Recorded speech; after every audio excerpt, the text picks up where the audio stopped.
Hacer abete perro begerto. Yeta perro begelo que comin.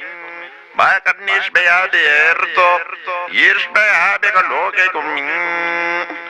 Genes hajo catarrota arrosanoto. So when teach, you tell us how to research. This is the conclusion that I can show and prove when Jerome even going to the Septuagint, where there's a lot of errors, where they rearrange the vowels, which can change the meaning and pronunciation. Yeah, just take 13 minutes study to teach, and coming across this information, and they're able to show and prove in the Hebrew Bible. Like you pull a Greek word from the wrong translation and put it next to a Hebrew word, and if you don't understand those vowels even based on biblical Hebrew, you're done. Someone gets them over you. So this is why the beard, and I want to learn this, and I gotta be honest. By this book we needed for our class, which is called a beard test. So this book has led me down some deep holes, man. In the black community, I'll tell you, the only reason I don't get loose, because he tell me, man, to bring down the fire of brimstone, trust me, ain't nobody be saying nothing on social media. You probably close down that account. I have my set of material right here in front of me. I don't have to go to ChatGPT. Right. This one book, the Business Bible, it opened me up to a world I never knew existed. But it's me humble myself and study and teach and make an answer on myself 1 or 2 times. I said, okay, I'm gonna really get my study head up to par. That anything I put on social media, I don't have to go look it up. I have the books. So I give you my citation. Boom, I can go Facebook Live. This is citation. But I always say, don't go get this book without being under a supervisor. I hate to say it that way. Because you can put some shit out there, you're not going to be able to explain. And why I love to teach so much, I always tell people the story. Jesus Shaya told me 2 years ago. I have a lot of stuff going on in my life. I don't have time to keep stopping what I'm doing. You put something out there I ain't taught you, and you ain't studied. So I make sure everything I study put on social media. I don't spend 3 to 5 hours studying and researching, and I got all my citations at hand. That means I got physical copies of books. I don't have to go look up nothing. I have my stuff. So we can get into what time is it? It's 2:02. Okay, T out with the outlook, get the feel up. Oh no. So I was just trying to see if I could find this word. Okay. I think it's ST. So just 1 second, everyone. I'm sorry, I don't want to be spreading on your time. No, you good.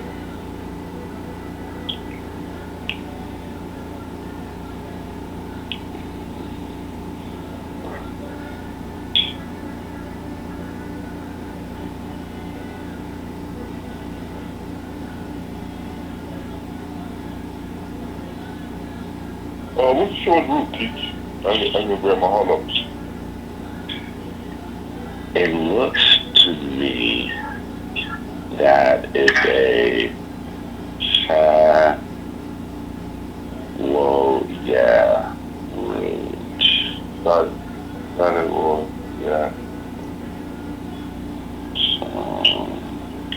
And what chapter and verse? So yeah. Oh, this is I'm sorry. I was referencing something. So I could. All right, you ready, babe? So I'm gonna be in transit while we do this. So I apologize in advance. You good, Teach? You good? I got your back. We got your back. I got your back.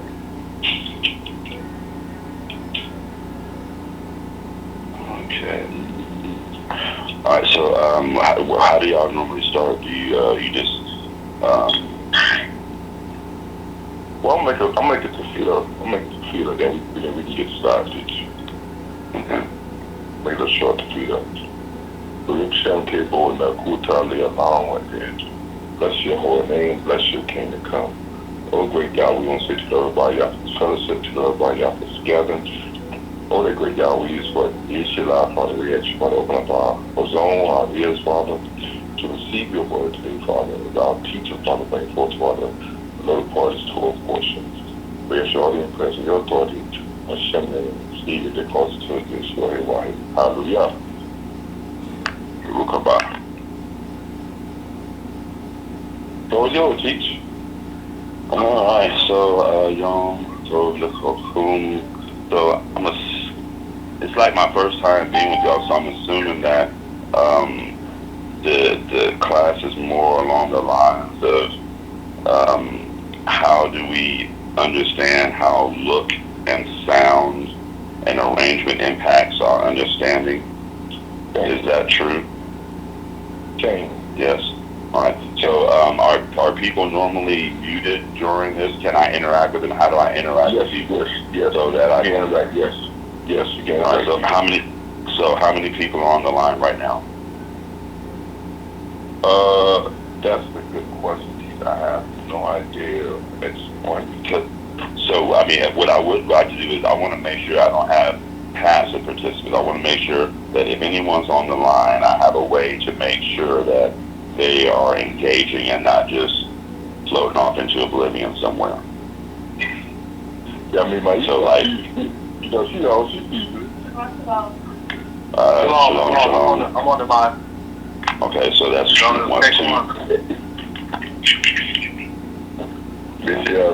Well, you're right. You're on his Isha. My Isha. Yeah, me and my Isha. All right. So, and I'm only going to record. All right. So, I'm a big fan of, in order to have a shot at the right answer, we need to ask the right questions, right? The process that I typically use, I call it the Holy Trinity. It's morphology, phonology, and syntax. And this is a scaled down, oversimplified approach to our discipline. Our discipline is called philology. It is the study of a language through its written form, right? Philology, right? And this is an oversimplified definition. The study of a language through its written form. And so what we're endeavoring toward is comprehending nuanced expressions, highly complex thoughts, right? But not within the context of facial expression, hand gestures, intonation, right? So we have to be able to surmise, things like sarcasm, condescension, right? Through syntax, morphology, and phonology, right? Morphology. How does it present itself? How does it look? Phonology. How does it sound? Syntax. The arrangement of the constituents, like our parts of speech. So in English, we're familiar with parts of speech like verbs. A verb is our instrument of action. How existence conveys itself through action, whether it's a stative verb, it is, like Shael is wise, Shael is strong, right? An action-oriented verb, Shael is walking, Shael is teaching. Okay. We have parts of speech like prepositions, towards, in. We have nouns. Okay. Nouns are persons, places, things. Okay. So syntax, the arrangement of constituents, are parts of speech. So when we're looking at a text, we should be thankful to the grammarians that we call the Masoretes for their ardent scholarship and contribution to what our discipline is. Because in the absence of that, we would be strapped with the task of having to reconstruct phonology through syntax and morphology. Like, okay, well, here are the looks, and based on the look and this arrangement, it should sound like this. And for those that have ever had to parse something, and we ask you, well, how did you come to that conclusion?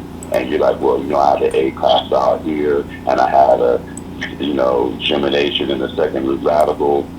I'm sure you're thankful to the Masoretes because you didn't have to come up with that all by yourself, right? You just made an observation and conveyed your observation. Is that true? Everyone that's listening and does your own reading? Yay or nay? King. Kane. King. Okay. Yes. Has anyone ever had to work with an unpointed text? King. Anyone else? Just in sparingly trying to practice reading it. Okay. So what we're going to do, we're going to have a crowd participation exercise because nothing helps you. I can mobilize us. As soon as you finish, I'm sorry. So sorry for the extraneous audio. All right. So what we're going to endeavor towards is understanding the process through active engagement. Shael knows I'm a big fan of this. It's like you can't be a great shooter unless you put in reps and shoot on goal. Right? All right. So, Shael, also, we were just talking about how I'm not a big fan of keeping people tethered to the teat for protracted periods of time. And so, you want the people with whom you study to be proficient so they can help you to become better, right? And so the only way you become better and stronger in the gym is if the people in the gym that are working out with you become better and stronger. Alrighty, so I think something that's really awesome about this brother, and I call him a brother. Anyone know why I call the dude a brother from Numbers 25? Not like ER, right, but brother. Anyone know why I'm proposing that? Anyone? Please. All right, so I like to start off by saying when I ask questions, there's no wrong answer if I ask what you think. So, why do you call him that? All right, so in Bereshit or Genesis 3:15, we heard about what is it? Nachash, Haya, Arum, right? Nachash. So people translate that or render that into English as serpent or snake, right? Correct. But what if it was like the black one, right? And so now we put this in context. Pe nuchas, right? What if the pe is a derivation of some type of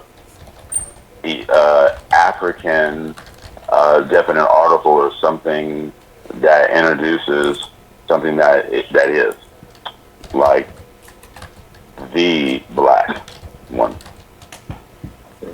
Anyway, because because if we're looking at it, that would be a quadrilateral root, right? So what would this name mean? So it must be a foreign name. I'm just asking, right? I'm just saying. So, how will we propose? Yeah. Anyway, so I just thought that. Can't teach, man. You said want to do something. Okay. Can't teach that. Also, that back you up when you look at the word pincus. I was looking into my file job and said, okay, we see the consonants that look Hebrew, but could this name have originated from another culture or language? Pink kiss. That's Islamic, right? Pain. Yeah. And so we had the whole issue with. Anyway, we can talk about that ad nauseum. But anyway, so moving forward, what I would like to do is just kind of read and then ask how do we understand or come up with our conclusions. All right, here we go. I'm sorry, are we starting at 10 or are we starting at 1? Yeah, we started at 10. Okay. Yeah, I'll read for you. Okay. Oh, all right, awesome. Moreh. Yep. Wait a minute, more. That's the first line of verse 10. All right, so based on what I heard an A-class vowel with our coordinating conjunction vowel. I heard the shortest vowel offered that still allows the prefix radical to be discernible. I heard an A-class vowel with our first root radical. I heard elongated E-class vowel in conjunction with gemination. Gemination is just our awesome way of saying doubling. Okay? And I heard a terminal vowel with the resh, meaning that the resh is in the final position, closing off the syllable.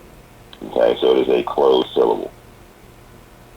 All right, now, based on that, I would have to ask critical questions. I'm like, oh, man.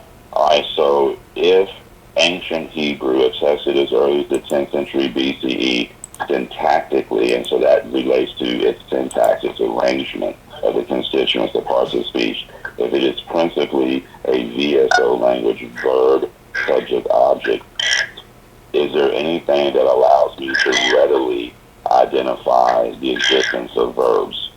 And so if I find morphological features, meaning that there are features that are consistent with what I would attribute towards the presence of a verb, then I'm going to start asking critical questions. So I'm like, well, I have a coordinated conjunction. So if I just put it in isolation, like if I'm at a security checkpoint, and so I need to get the vehicles moving quickly, I need to quickly identify who's in the vehicle and what they have. So the driver, the first person in the vehicle, is a wow. I check the pockets. I'm really polite about it to not antagonize. The wow has the top. So immediately I'm formulating an idea about the rest of these passages and what they could potentially be doing and who they are based on the driver, what the driver has. I check the driver's ID. The wow has a patah. The next person in the passenger seat is a yeah. It has a schwab. So I'm thinking, you know what?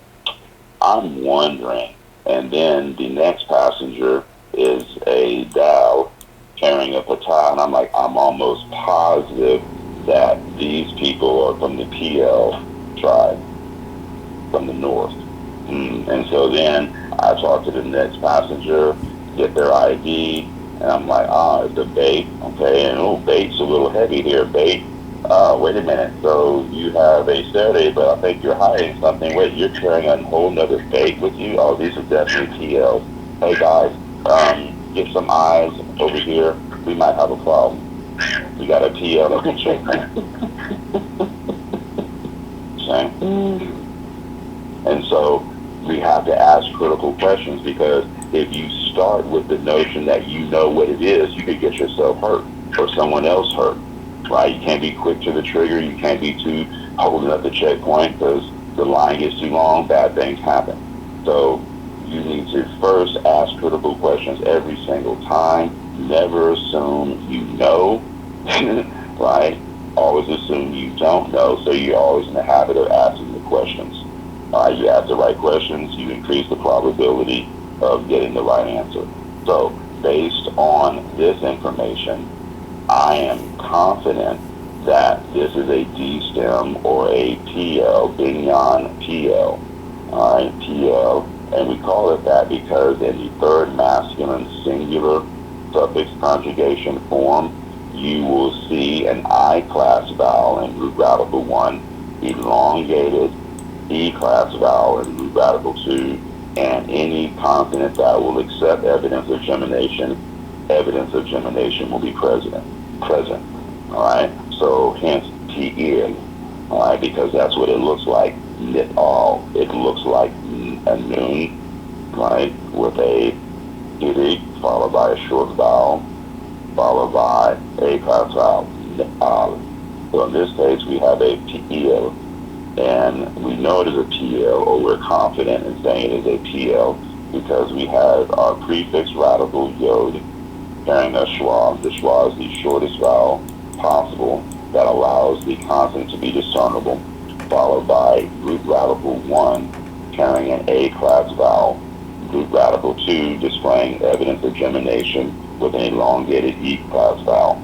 So if you guys were herpetologists, right, and you guys are working on your certification and you're about to bring some grad students out to the Congo, or we're going to go deep and we might go into Australia and the backcountry, you know, and look for venomous species, you're going to have a chart to identify venomous species and to help differentiate venomous species from non-venomous species, to understand their behaviors, right, their attributes, what they look like, how they behave, if there's any sound that they do, right, so that you can increase the probability of success when encountering and if you have to handle them. I recommend always using the chart so that you can readily identify potentially dangerous species like first noons, middle weeks, third haze. Those things will hurt you. And for any of you that have ever had to done parsing, you know you might be in jeopardy losing your salvation at 2 in the morning when you can't translate something only to find out it was a first noon bird, right? And you done cursed up a storm. So anyway, so it's important to understand that relationship. Use your chart all the time so that you really understand the relationship, the inherent relationship that exists between the look and the sound. All right, so we have our D-stem or PL, third masculine singular prefix conjugation, and it is a preterite. All right, it is a completed action. It is our omniscient perspective offered by the narrator. All right, and he spoke, or the masculine thing spoke. How do we know? Because if you reference your chart, those features, matter of fact, who has access to a Bignon chart or a verb chart? Anyone? I got access. All right. Good, All right. right. Good, right. So I need someone, I don't need an amen corner, but what I do need, I need everyone to check the Bignon chart, and this, for the most part, is a strong verb, right? It's regular in its features. We're not expecting anything anomalous to happen at the beginning, the middle, or the end. So if you reference the strong verb paradigm, right? Paradigm is our fancy word of saying model, so it references our model behavior, what we anticipate seeing, typical behavior. So if you reference the paradigm chart, the strong verb, now we are proposing that this is Bignon PL. Bignon means building or construction. Okay, Binyanim would be plural. Okay, so Shadaf, so seven constructions, principally. And I don't want you to walk away with this saying that there are only 7. This is a truncated approach to understanding it. Most of us believe that there's more than 7, but principally we're going to encounter and we're going to manage the text with these 7 principles. Okay? So, if we are proposing this as a PL, can anyone corroborate my assertion that this is a third masculine? So when I say third, we're talking about person. Okay? If I am speaking to Elder Shael, he becomes the second person and I am the first person. If Shael is speaking to me, he is the first person, I am the second person. If we are speaking about Uriah or Zochen Uriah, then he becomes the third person, right? We're speaking of him in the third person, he, right? So, can anyone, again, substantiate if this is indeed a PL third person masculine, because we have two principal genders and no evidence of neuter as of yet. So we have masculine, Zahar, and feminine, Nechela. Alright. Is this a third person masculine singular prefix conjugation? Yes, it is. It is third masculine singular imperfect PL, because of the yod with the shawah under that radical, and then the second radical has the patak, followed by the third radical with the dagesh forte. Okay. So now when we're doing our parsing, the one thing that I could say definitively, I wish that the Dignon chart weren't so ardent in the position of relegating everything that is suffix conjugation to perfect and everything that is prefix conjugation to imperfect. Because as we see here, I am going to propose with the parsing that this is going to be a preterite or a perfect. Right? So if we say imperfect, imperfect relates to the performance of the action within time and space. Right? And so in this case, like if I say imperfect, will, should, things like that, it hasn't happened. We would like it to happen. We can express volition with the imperfect. Let it happen. Should it happen? It will happen. But in this case, we are saying it did happen. And what did happen will be determined by our shoresh. Shoresh is our Hebrew word for root. Okay? So our shoresh, or our triconsonantal root, in this case would be Dalet Beit Resh.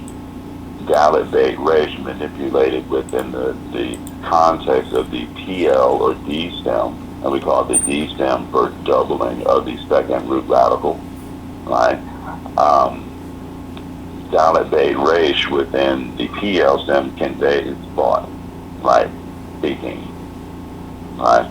And so if I have taken the driver out of the car to first identify, his name is Wow, and I'm like, hey, Wow, do you have anything on? He's like, what I usually pata, and he's like, I have a pata, and I'm like, oh, okay, this must be a Wow prefix preterite, because the Wow was carrying a pata. The pata carried by the Wow working in conjunction with prefix conjugation is going to indicate to me, if I hear it, that this is the preterite, a completed action as opposed to imperfect.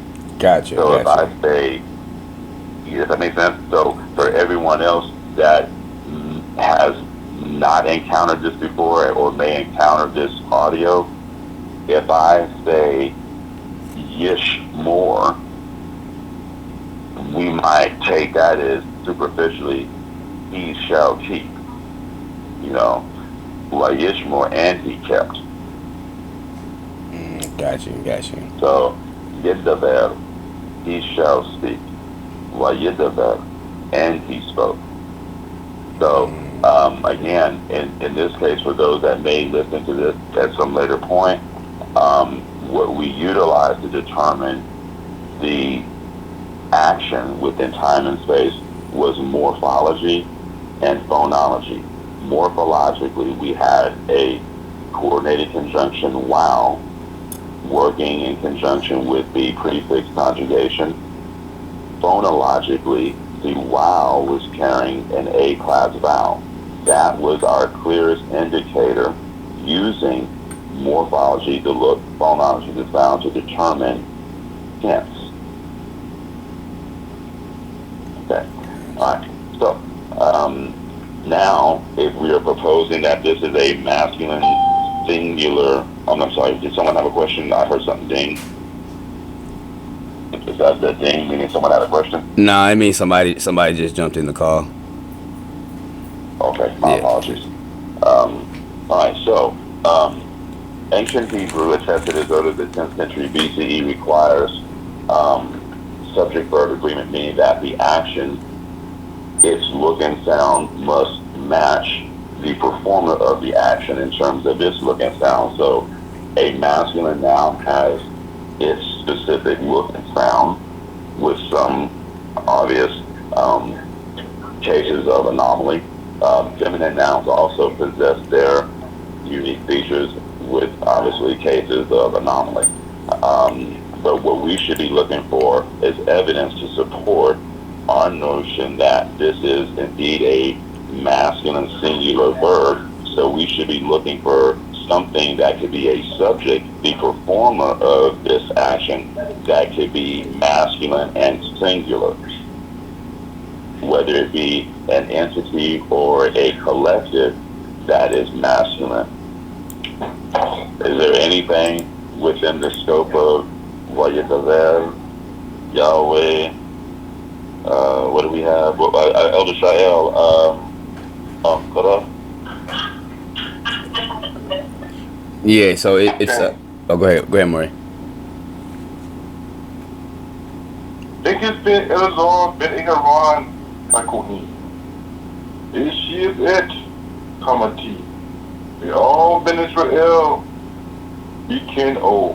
Et Ken Ati. Bitu Ken we go. Kili T. Et ben Israel. Bikin Ati. Verse 2. I mean, I'm sorry, second, verse 11. Okay. All right. So as we finish out 10, and we were talking about that masculine singular verb, can anyone identify any potential candidate for the performer of that action that is going to be masculine and singular? Yahweh. Okay. Is anybody in disagreement? And it's okay to, be like, I don't agree with that. Okay. All right. So now we have our masculine singular entity that is performing the action. We have, with the vocalization, a preposition preceding what I believe to either be a proper noun or a G-stem masculine singular active participle. All right, and then we're going to have to make a decision based on context, right? And so we had El Moshe following Yahweh. So based on that vowel setting with what I'm proposing the allophone to be a preposition, is everyone agreeing that this is a preposition and not like El Moshe, like, the god of something? Cain. I mean, is anybody proposing that this could possibly be the God of Moses, or something in construct? I would say it could be, but I would think it's a preposition because it's given a narrative. So can we eliminate the possibility that it is a construct now, the God of Moses? Yeah, I guess we could. So how will we do that? Because but believe me, we have some people out there that'll tell you Bereshit bara Elohim means, and he created God. In the beginning, he created God. Right? And so you have to be able to be like, oh no, that's not correct. Right. Right. So I would have to say that I don't know how. I would have to go with at this point right now. I wouldn't be able to do that. To do that. Yeah. So what if I was saying, well, I believe this is Vayedaber Yahweh El Moshe Lamer, and he spoke. Who spoke? Yahweh, the God of Moses. So how are you going to negate that?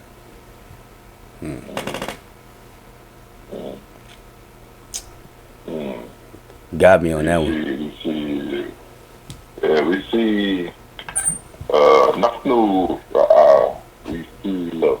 So yes, we share that from Anir Rodze, okay, Lechum, Lidrash, to search, okay, at Bidbikun, your BDDs, all right, or your lexicon, and figure out the behavior of the singular masculine noun God El.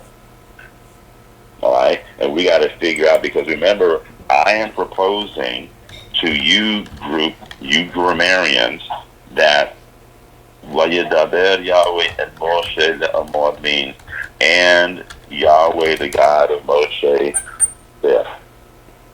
Oh, and the God of Moshe spoke, saying. That's what I'm proposing. So you guys have to negate that, right?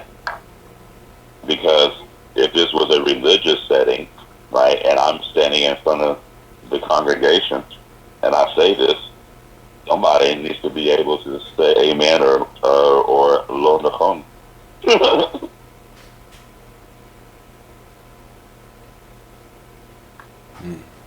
So how are you going to manage it? Talk as a group. If you need, open up your lines, and don't talk over each other, but in an orderly fashion. I need you guys to figure out how you're going to manage that. I think that's fair, right? Yes, fair. I'm trying to not let it get in. Can I just help a little bit? Well, no, yeah, but the thing is, to help them is they're in the water, right? Do y'all want to take in lungfuls of salt water? No. So the first order of business is make sure you don't take in a mouthful of salt water.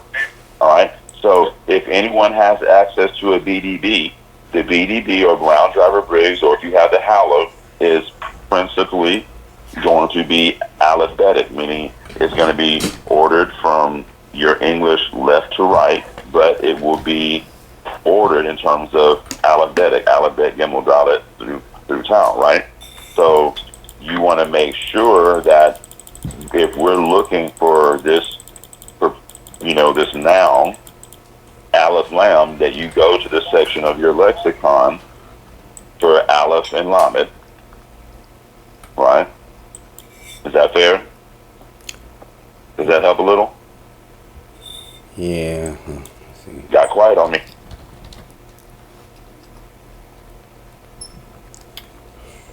It gets scary when it gets quiet. What happened?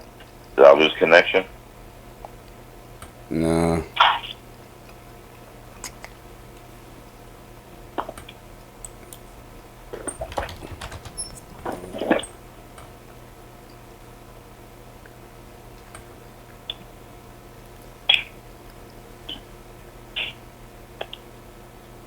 I got to teach. Oh, I thought you called me.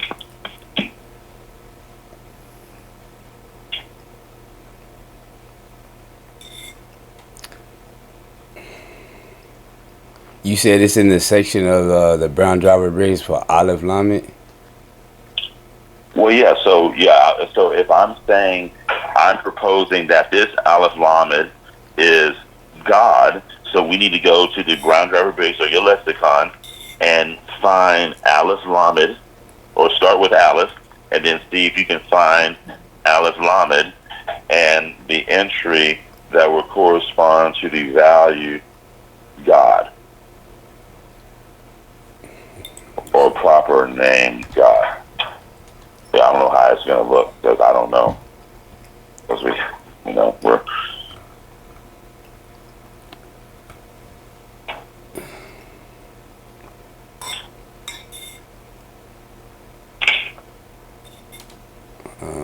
I'm trying to search. I have a digital one, and I'm trying to search on it. Okay, that's fine. And so, like I said, we're working as Out a of team. bed, If hey. anyone has a paper or work as a team, talk. Yeah, help each other out.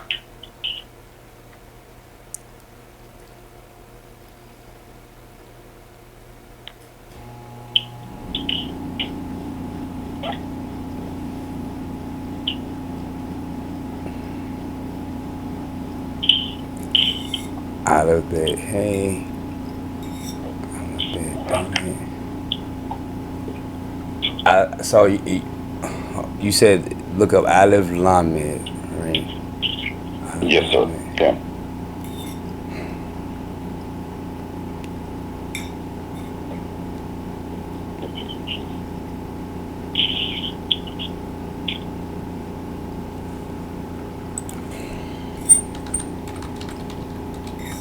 Makataya phone copy sleep.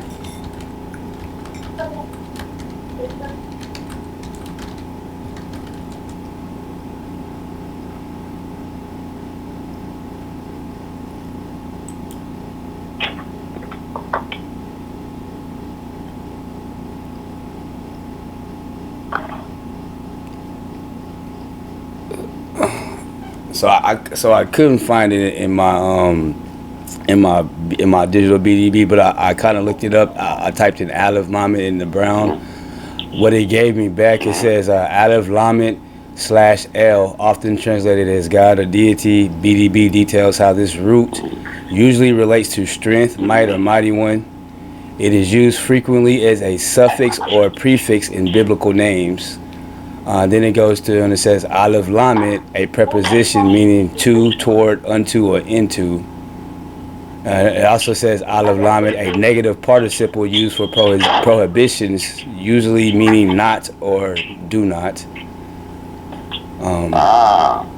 So now we have two things that we can address. Because at some point, you guys as grammarians are going to encounter new believers that will attest or assert that ancient Hebrew was void of vowel diversity and only had an A-class vowel. And here we have evidence to dissuade potential new believers from believing that, right? Because you see the A-class vowel in conjunction with the aleph is a negative or a particle.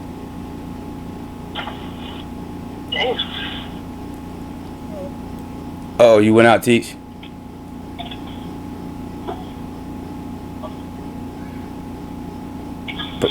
Professor, you went out?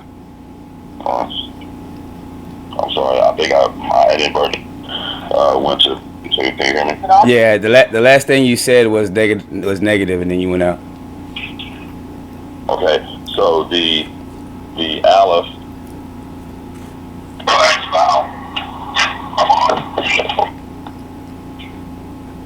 No, you didn't. All right, can you hear me now? Yes, sir. All right. So the aleph working in conjunction with the A-class vowel is the particle of negation. But then we see the Aleph Lamed with the I-class vowel is the proper name, right? Or proper noun? Is that correct? Correct. It said the deity or the E-class vowel, I-class vowel? Yes, sir. Okay. All right. So, is there a vowel setting for the preposition?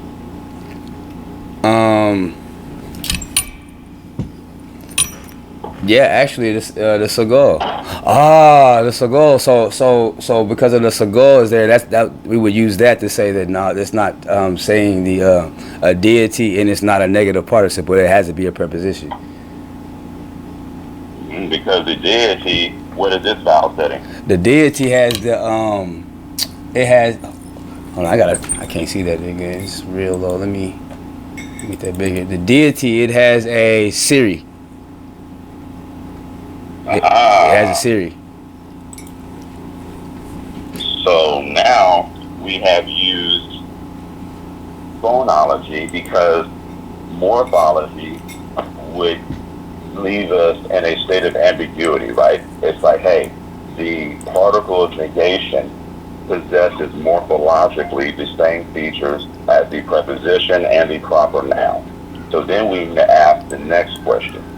Are there any phonological, relating to sound, are there any phonological assets that will allow us to disqualify this from being the proper noun L or E? Right? And so then you guys, as grammarians, said, well, the Masoretes have provided evidence of how they maintained the phonological tradition as they understood it.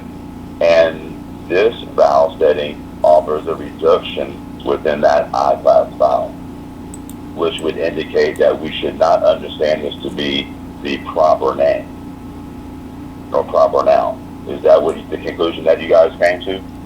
Yes. As a consensus, I only heard one person, and I want to make sure that the women within the household also heard the same thing, had access to the same information, and came to the same conclusion. Isha, you understand? Con. Come on, speak up to them. Come to the mic, speak up. Con. Yeah, she says she understands. Yeah. And so you understand how the vowels, So, what he was saying was that vowel had the shawah right there. So that's how we proved that it's a preposition. If it had that if it had the patak, then it would be a negative participle, and if it has a siri, then it would be a proper name. Then we could say L, like that right there. So yeah. So the recap for those that dinged in just a little late and are trying to reconstruct what happened, we did the reading from 25 and 10. Elder Shael, would you please read 25 and 10 for me one more time?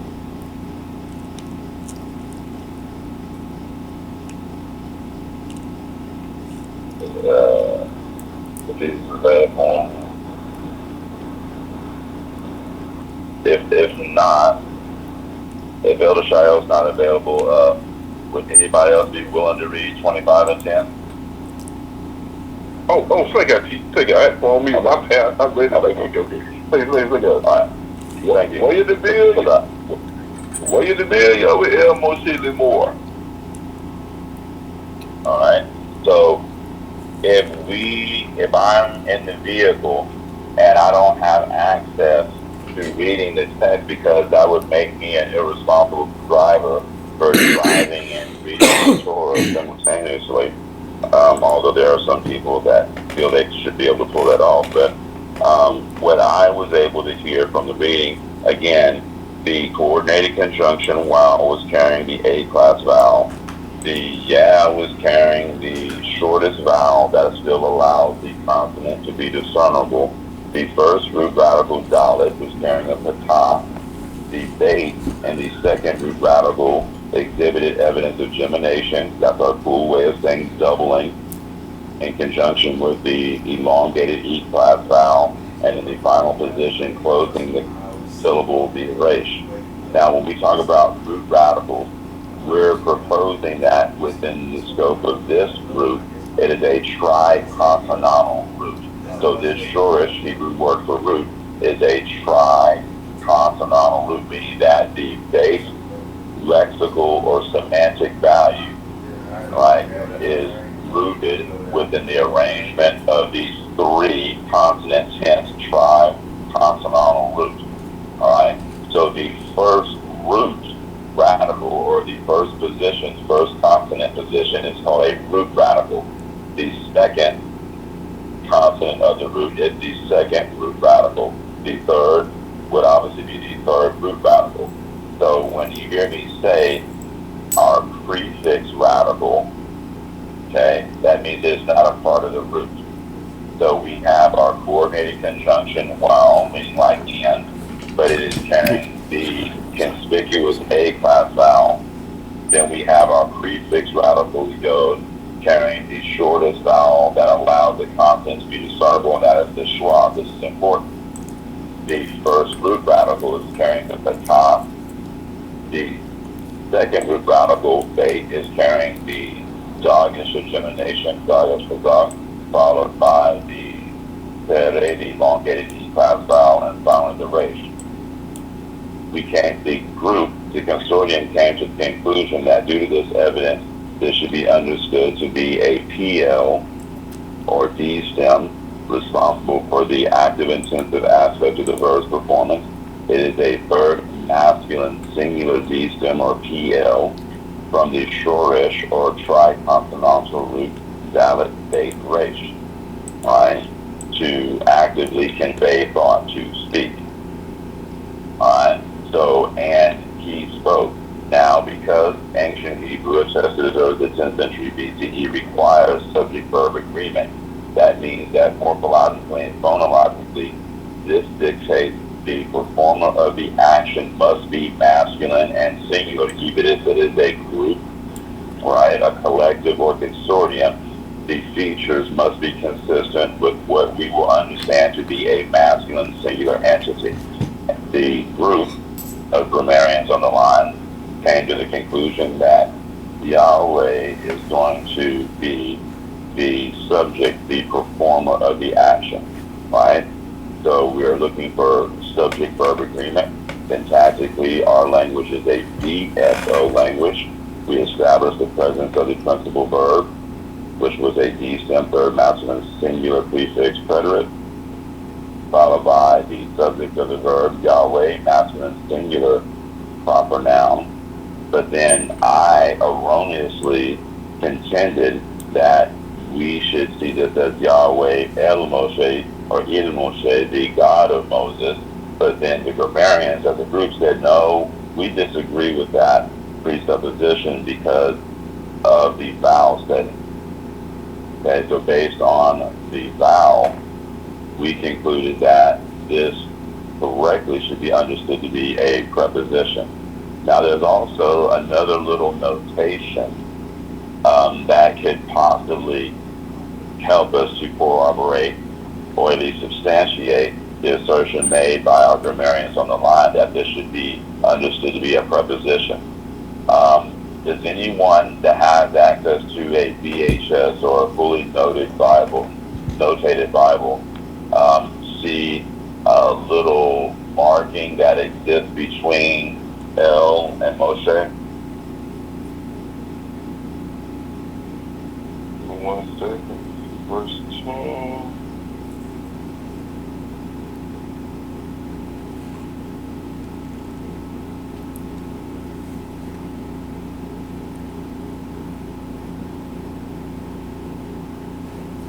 Anyone see it? Yeah, I have an accent mark under the shin. So we have to be able to Yahweh and Moshe. So between the El and the Moshe, is there any? I can. Take it.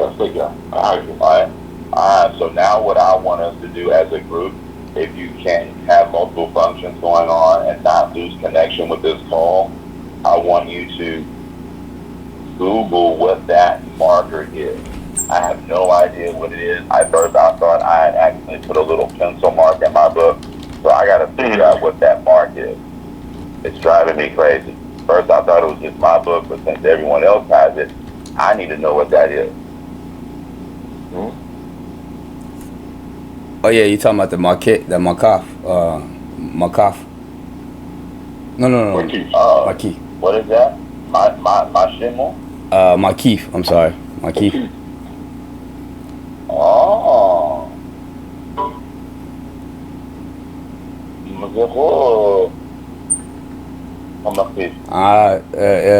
So it's binding those words together to treat it as a single rhythmic unit. So you said it's something that is binding them together, connecting them? Yeah, and it's also, I would also say it's showing a pronunciation shift to stress the Moshe, so El Moshe. So now this helps the reader to understand that the shift is on Moshe and not the El of Moshe, right? Because this is not a construct relationship. And you see a noun being modified by another noun. This is a relationship with a preposition, right? So a noun and another noun, right? something is being conveyed towards something else. Right, and so we could use that as well, as long with the vowels, to show that it is indeed a preposition and not a Exactly. deity. Gotcha.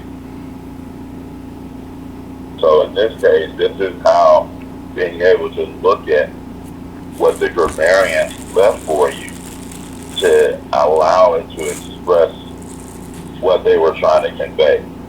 Does that make sense a little? Yes. So whereas I was looking to assert, like, oh, well, and the God of Moses spoke, saying, and you're like, how did you come up to that conclusion? Oh, well, I came up to that conclusion because we have a PL, third masculine singular prefix preterite from Dallas State Resh, followed by the masculine singular proper noun, followed by the masculine singular noun and construct with a proper noun. Right? And you're like, no. The vowel is not proper for that to be what you're thinking. Right? And then you have the moreh, which would not substantiate that for you. And I'd be like, oh man, good looking out now, see? And I totally had that box. Alright, so that's the recap on verse 20, verse 10. And so we have Lemore, and we're all going to probably be in agreement that this is our G stem. Okay? Infinitive construct when you say G stem, if you are working in comparative words, if you're Hebrew only, this is going to be the binyan, Paul, or Paul for short, simple action, infinitive construct in conjunction with the inseparable preposition lamed, been rendered as to say or saying from whatever school of thought you come from. Alright, Elder Shael, if you would be so kind again to read verse 11. Verse 11, King. Takes Ben Elzar, Ben Aharon, HaKohen. Eshiv et Kamati, Le'al, Ben Israel, Vikan O, Et Ken Ati, B2 Ken Rezo, PDT, Et Ben Israel, Vikan Ati. Alright. So, we are going to account for what we have in front of us. Think if I can find something that's anomalous. How do we... What's the first thing we're going to do? I need someone to tell me. I don't even know how should I approach this first.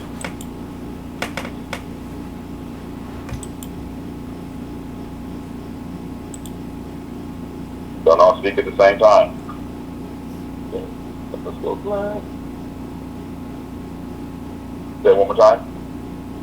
That's any class, so let's go.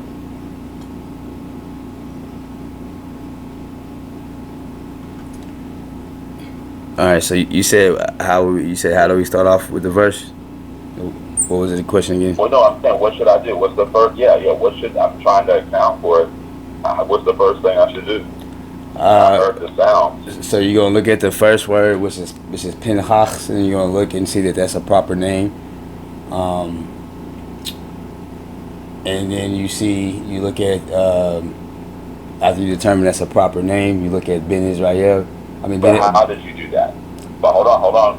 Going for people that just tuned in, how did you determine it was a proper noun?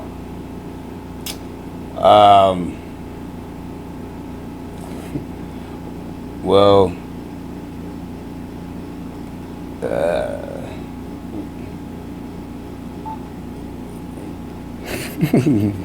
Teach, you got me right here. But I would look at the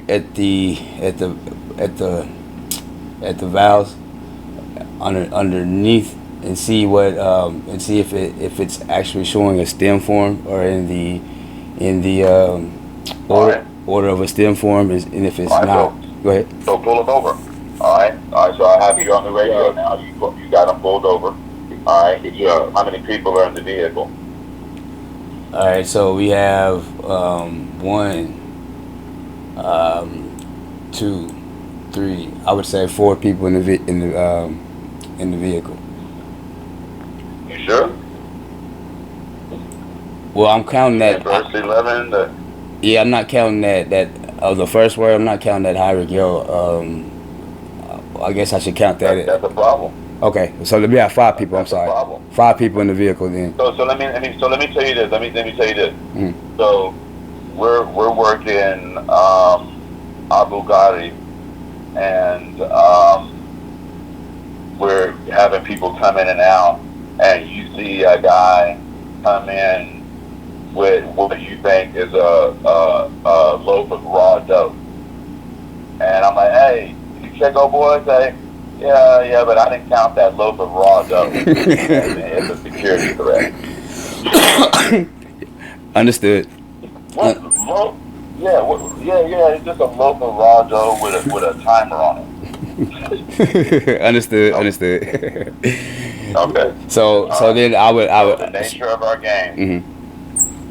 No, go ahead, brother. So I would scrap that then, and then so I would look at I would see we have a pay, and then we have an I class vowel with the hierarchy ode, followed by the noon, and I would see that would be a closed syllable.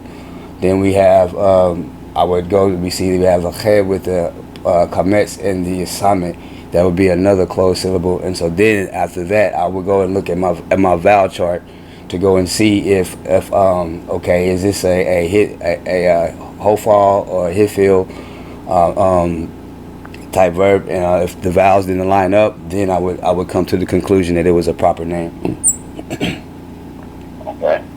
So again, for those that are tuning in late to the broadcast, welcome.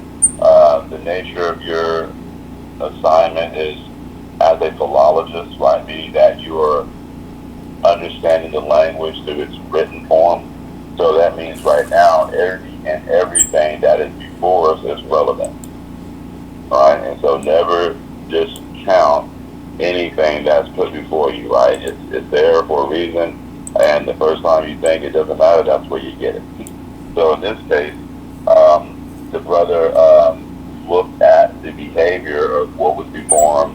He checked against all security threats on the Binyan chart and didn't find that it matched anything that was consistent with the behavior of the verbs.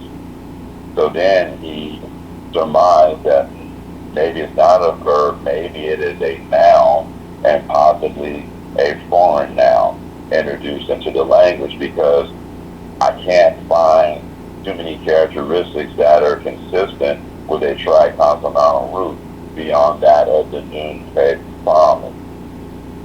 So if I just put that in isolation, there's a possibility it might help me to understand what this is in terms of maybe a foreign word being introduced into the language. Okay? All right, so that we're going to put that in isolation because we can't know if it is a masculine noun or feminine noun because it possesses some anomalous features. Is that correct? Yes. Okay. All right. And so now we have to, like I said, we put it in isolation, and then we move forward. And what's the next thing that we encounter? We encounter the Ben Eliezer with the Markif, and so that would be the next thing we encounter. Yeah. Very interesting. So this might make us have to come back and maybe reevaluate something. And so I would say that it would. So Okay. No, go ahead. I'm sorry, Moreh. I was So just what thinking is something. Ben Eleazar? Well, let's just start with what are we proposing Ben to be? I was going to say a preposition because of the sago, but I got a But feeling I'm wrong. morphologically, with no vowels and nothing, just in isolation, what would you think it is? It's a bait and a noon sophie? Say that again. You said bait in the noon what? Sophie? Sophie. Okay, let me look that up. Sophie. Sophie Moon, the Moon is final. It usually uses Oh, my apologies. I apologize to everyone. I didn't mean to do that. A sophie is means a final form, right? It comes Yeah, from final the form. I word forgot. "su," Yeah, final to form. be at the end. So sophie means boundary, No, right? I'm Boundary sorry. form. So that means there. I'm sorry, Miss. We know that. I just had a brain fart on that. Yeah, we know that. Well, no. That wasn't for you. I know you know that, but there are going to be people that are going to listen to your broadcast that don't know that. And so Can't. we don't ever want to talk over people. We want to assume that everyone on the line doesn't know, right? Because what you guys are teachers, and so what you're doing, you're just kind of refining your discipline as a teacher, like teachers teaching teachers, so that we learn how to become better teachers by simplifying the information or taking complex thoughts and helping the people to understand it. Gotcha.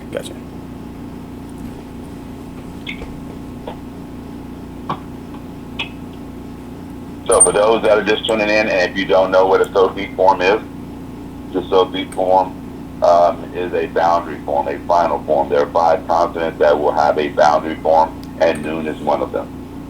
It is only properly used when it is at the end of a word. You won't see a SOFI form. You shouldn't see it used at the beginning or in the medial, only at the final form, hence the word SOFI. All right. So based on this, you have a bait and a noon sophie followed by an aleph, a lamed, an ayin, a zayin, and a resh. So what are you proposing?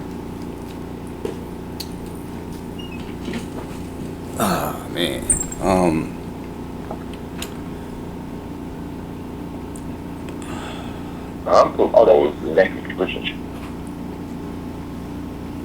I'm proposing a masculine singing construct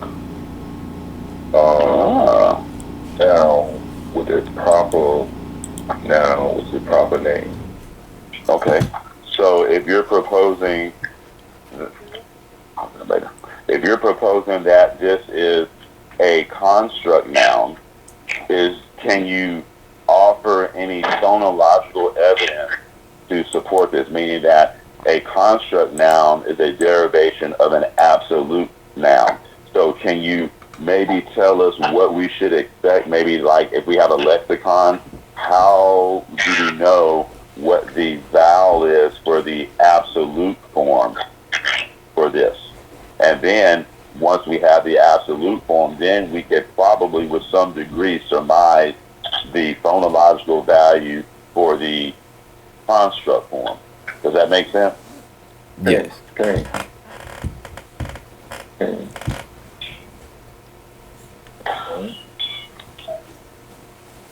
So I see definitely my baguette, like what we call a baguette cassette letter. Okay, debate. Which is spelling. Okay, I need debate. I see a cigar. I see a final feet. Okay, that's another day giveaway. Okay, and I see a night peak. Which also as Elazar as a proper noun. Okay, absolute. What we would say absolute noun, proper noun. And which then lets me know by reading in context, Pink has been Elazar, son of Bit Haran, kind of repeating itself, and looking at my vowels. Okay. Okay. So now we can go backwards because we see that the technical must now be a masculine noun. And how do we know that it must be a masculine noun? Because it is a bane, right? Yeah, right? And so if it is a bane is a what? A masculine singular noun. Is that true? Okay. And again, what was the vowel for that noun in absolute form? What is the vowel for it? The vowel, the bait is definitely have a what's that, Dr. Kazak. It also come from the big alphabet letter, and also underneath the bait I have a cigar. And I final Sophie letter 2, which is noon. Okay. This is a day giveaway. So no, is that the absolute form in the lexicon? Oh, in my lexicon. Oh man, let me look it up in my lexicon. In 1 second.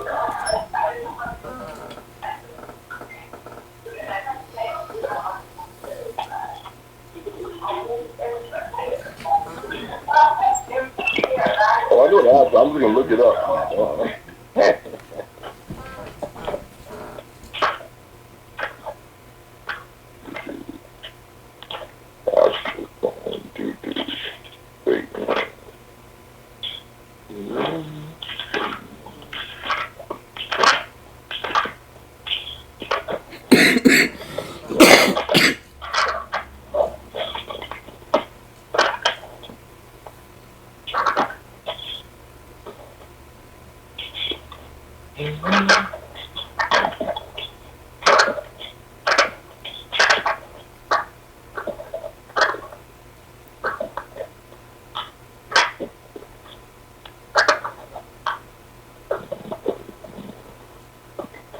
Almost there.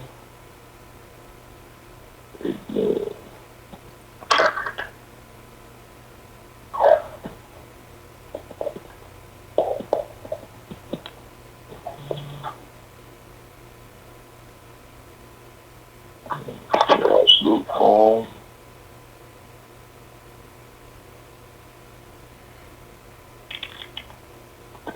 So in the absolute form, it would be debate, okay, with a Dr. Kazak, and short A-class vowel, okay, at bang, the final Sophie noon.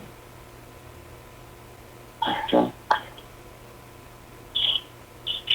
So then we have an inherent vowel reduction then in this construct, all right? So I guess we can support then that this is going to be our masculine singular noun and construct belonging to Eleazar. And does Eleazar belong to anyone? Okay. To whom does Eleazar belong? Making text we have to Aaron. Okay. Is everyone in agreement with that? I'm in agreement. Been around. So which Aharon are we referencing? Are we talking about the one on Crenshaw that got the hot wings joint? Hot Kohen, her chef. Oh, okay. I just want to make sure. So the hot Kohen, I just want to make sure. So are we talking about the, Aharon Hakuz? So we're talking about Aharon Hakohen. Okay, all right. Just want to make sure we're talking about the right one. All right, and that's important. Is that correct? Okay. It is. Because you have people making up stuff, right? Coming up with whole new doctrines. And be like, nah, bro, we were talking about Aharon HaKohen. Now, how do we know? Why are we proposing? We're saying that this is the priest. How do we know? How do we know this is not an interrogative? Hey. Mm.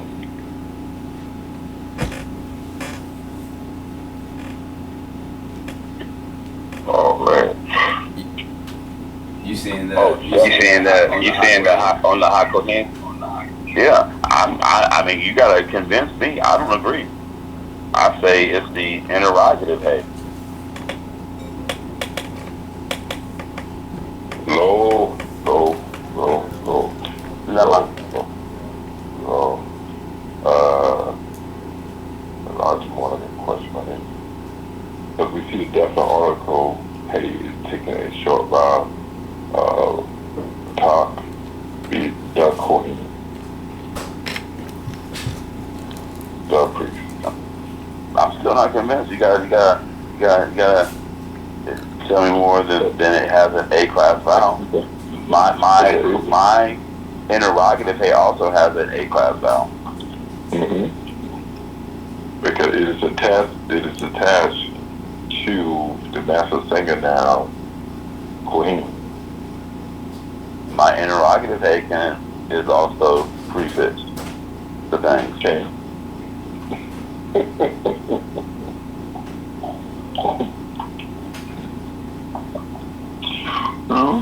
Good question. So it says the interrogative hey turns a statement into a yes/no question, while the definite article hey means the.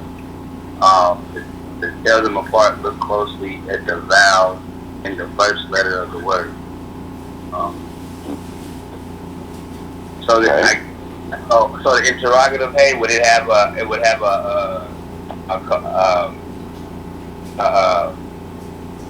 I know you're going. Keep going. Come on. Say it one more time. it would have a short A class vowel. What? Mashemo. What's his name? Well, Mashema. What's his name? What's her name? So I would say it would have a short A class vowel, and then the word following would be the.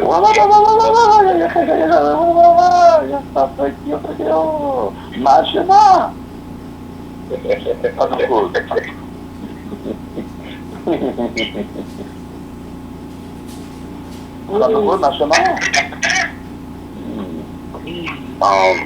What's her name? What's his name? Aaron. Oh, hold on. You know what? Let me see. Hold on.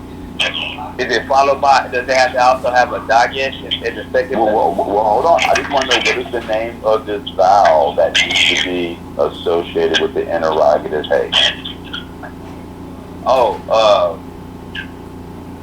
the Katepata. Yofi. Nahon. Mr. Yash. So the Katepata. So now you're saying that no, lo nahon. Yesh lanu patah. Ein lanu Katepata. Yesh lanu patah. Right? None. Full patah. Right? Alright, so now this is how we're grammatically maintaining our ground, and not even maintaining our ground, we're trying to find out where the ground is. We're scientists, we're philologists, we're not determining things, we're allowing the language to determine to us based on what's attested. So now, whereas I was asserting this is an interrogative, hey, you're like, lo. This is the definite article, and this is going to be an emphatic noun, right? Because you have a full patah, right? And then you were about to tell me something else. So the first consonant that's following it is a what? Is a dagesh.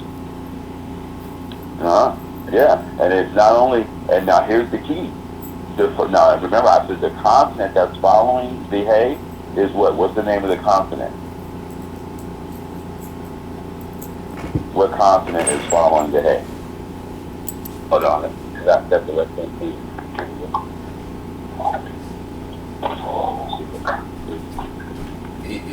It is a Resh.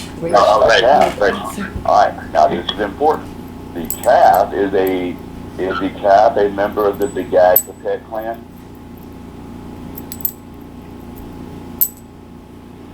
So I need someone else that's on the line that mic up and say yay or nay. Is the calf a member of the Begag Capet clan? The bomb goes off in 10 seconds. Someone needs to answer and cut a wire, or the bomb goes off. Either way. Con? Thank you. It's amazing. All I gotta do is throw a bomb in the room and people start getting active. Okay, there you go.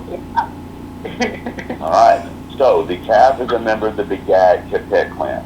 The Begag Capet is a mnemonic device that helps us to readily memorize the 6 constituents that have inherently the ability to be plosive and fricative. Plosive is our fancy way of saying the sound is produced by abruptly stopping the flow of air followed by abruptly releasing, whereas fricative means the sound is produced by channeling air through a very narrow passage to produce the sound. The Begag Capet consonants inherently possess the ability to be both, based on where they're positioned and their relationships to the consonants before and after them, and the vowels that inherently stress them during their production. All right, so because the calf is a member of the Begag Capet letter, it does have the ability to accept Dagesh call and Dagesh kazak, because it does not have the inherent ability to reject gemination. Therefore, when looking at this consonant, we have to decide, is this a Dagesh of gemination or is this the Dagesh of plosivity? Okay, so you have 10 seconds to tell me, is this Dagesh call or Dagesh kazak? Time's on now, go. You're running out of time. Call Dagesh kazak. Somebody, anybody, everybody scream. I would say. Am I still there? Am I all by myself? I would say. I would say it's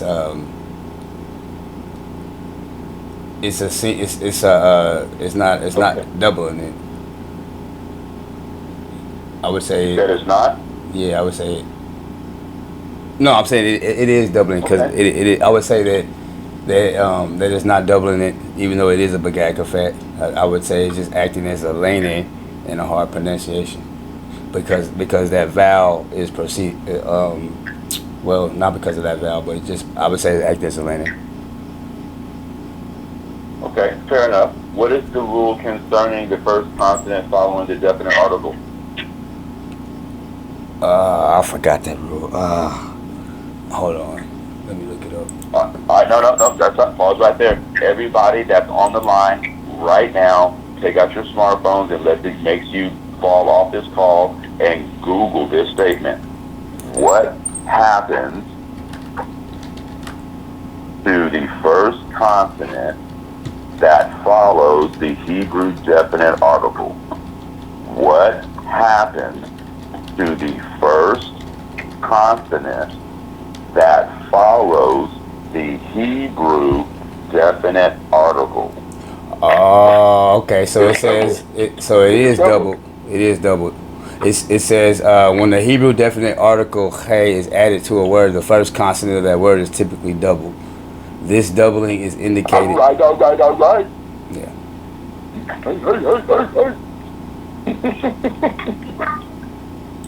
Right. I love that. That's the science.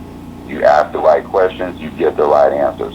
So now we have used the science to dissuade me from asserting that this hay was the interrogative hay due to the presence of the full A-class vowel pata and the absence of the hatas pata. So Professor, let me just make sure I understand. Let me make sure I understand real quick. So it's not an interrogative hey, it's a definite article hey because of that Begag Kafet Conf is being doubled because it is the first consonant followed by the definite article, and it has a dagesh. Exactly. Okay. Now, but here's the key, because if you have a letter that can accept positivity, then you need to say, okay, now is it a Begag Kafet letter? Why is there a dagesh here? Right? So then you looked at the preceding consonant and the vowel, and you determined it was a full vowel with the hay, not a hatha vowel, right? A sneeze vowel. This is a full vowel, right? True? Did we all see that? Don't agree till you see it. Right, Cohen. Full vowel, not hatha vowel. Now we have disqualified this as interrogative hay due to the presence of the full vowel. Now we shift to the left and we see the conspicuous presence of a dagesh. Now what we're going to do is satisfy what type of dagesh is this. Well, we have a full A-class vowel with the hay. We will surmise that this is the dagesh of gemination, because gemination should follow the presence of the definite article if the consonant will accept evidence of gemination. Does that make sense? Okay. Okay. So what we're doing, we're never trying to be right. We are articulating, we're like forensic scientists. We are articulating the evidence. That's what a philologist does. It's like as a forensic scientist. It is articulating the evidence. Based on this body of evidence, we are concluding, we are being moved in this direction. Does that make sense a little? Yes. And so what you were able to do is correct my errors by utilizing morphology. How does it look? And in the presence of morphological ambiguity, where we have the aleph and lam, could be three different things, you use phonology. How did it sound? Okay. All right, so now, moving forward, we were able to establish gender of a noun through a construct relationship. We were also able to establish, is this noun an emphatic noun or something in the state of interrogation, through morphology and phonology. So principally, we saw that the presence of the A-class vowel disqualifies this hay from interrogative hay. The presence of this dagesh following the full A-class vowel leads us to believe this is the dagesh of gemination and not the dagesh of plosivity, based on the rules of syllabification concerning the definite article hay. So are we all kind of on the same page with that? And if we're not, let's pump the brakes and slow down, take the next exit and turn around. I don't want anyone being drugged behind the car. Look around the room, ask the people in the room, am I making sense?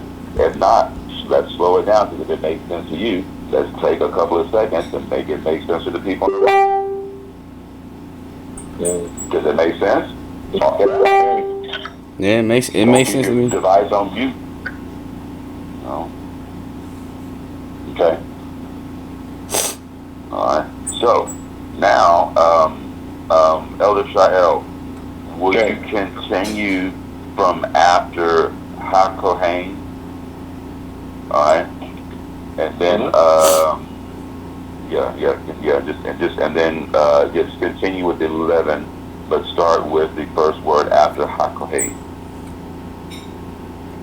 Eshiv Samati Ben Israel Bikeno et Ken Ati B2 Ken we low Chile T et Ben Israel Ken Ati. Okay. All right. So, I'm proposing right off the bat that hey, shin, yod, beit, that hey is a definite article. Because he's also the Kohen and he's also the shade. Anybody contend to the contrary?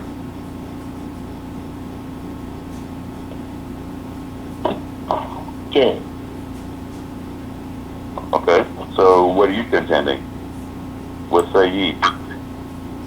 I'm contending that this is a hit field, causing stem, third masculine singular, weak verb, putting short root, shin, roll, bait, and the verb is perfect. My English, after that, my apology. Looking at my Well, hold on a second. Well, hold on a second. Now you got disrespectful. Shoot up my house and burn off. No, you not. No, you not. No, we not doing all that. No, I mean, you gotta stay and make sure the body is on the ground, bro. Oh, man. You're gonna have to explain. No, you're gonna have to explain to me why you say that, hey, sharing your date is a causative stem. So you're gonna have to talk us through it, tell us where to go so we can see what you see and understand what you understand. Real quick before Moreh go there. I would venture to say that it's on the it's a weak verb, so we would have to look on the weak verb chart, correct? Okay. And on that weak verb, I don't know. okay. I mean, well, on that you weak gotta tell me where to go. on that weak verb chart, it is if you look at the vowels, you have hey, Siri under the hey, and you have the hierarchy up under the shin, and when you look at that weak verb chart, it's under the third masculine singular hit field form.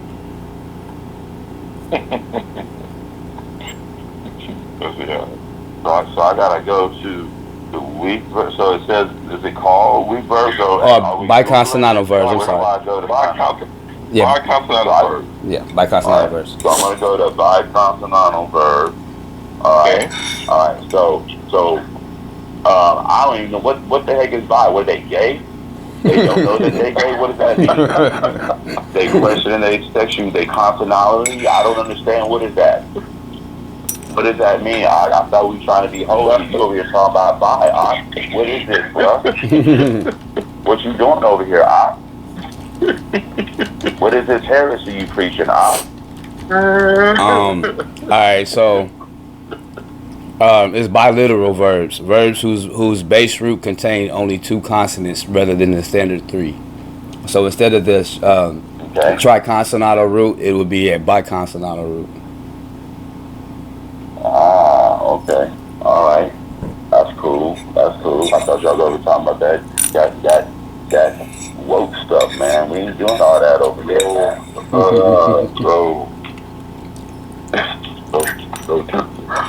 Alright, so I am going to go to my paradigm chart or verb chart. So if you are unfamiliar with the verb chart and you're trying to see how to act as one, you got to call a paradigm chart, Hebrew paradigm chart, specifically biblical Hebrew paradigm chart is what you need, because if you get a modern Hebrew verb chart and try to manage ancient Hebrew with a modern Hebrew paradigm, you're in trouble.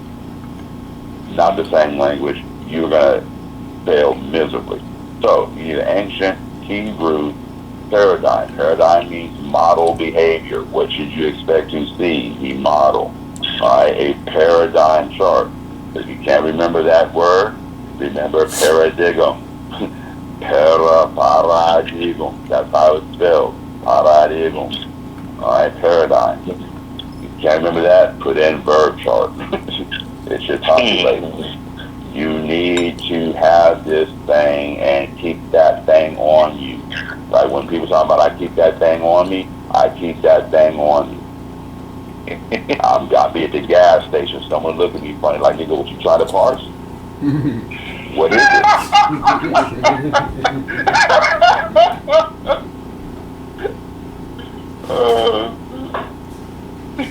Okay.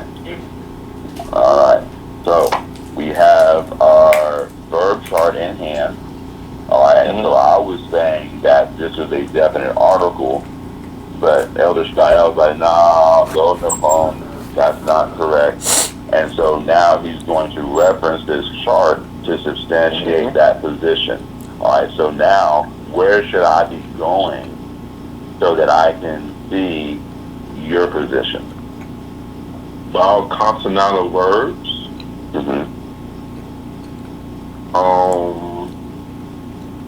in the example, in the call, it would take the U class vowel.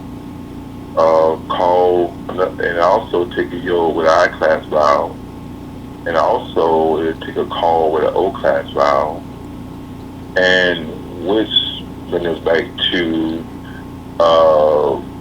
the woe, root radical 2. But in the here field, I got a what hey right there. The hey is taking a what berry. Okay, the ikum on my verb choice. Okay, the cove is taking an I class vowel. Okay, then I have my yod and my male.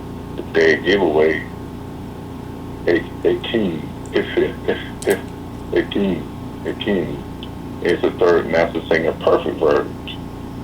All right, so let's go backwards for 1 second. Remember, I proposed that this was a definite article, right? So if we didn't have vowels, I could probably suppose that because we just got to have an hakoheni, right? You could. So in the absence, right, since we do have this, I propose that it was a definite article. Right off the bat, you can say lo nachon lama. Why? How do you know right off the bat? And I want someone to tell me, because we just talked about this. Why is this not the definite article hey? And it has nothing to do with the vowel.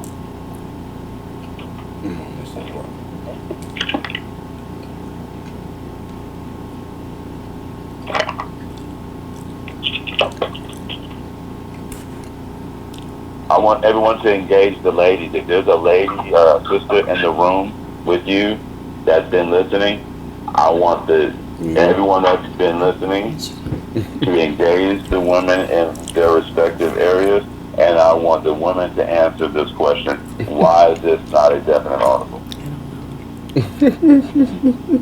They can ask you questions, you can engage them, you can pick their brain, but they ultimately must satisfy the inquiry. I missed that part. Yeah, I missed that part.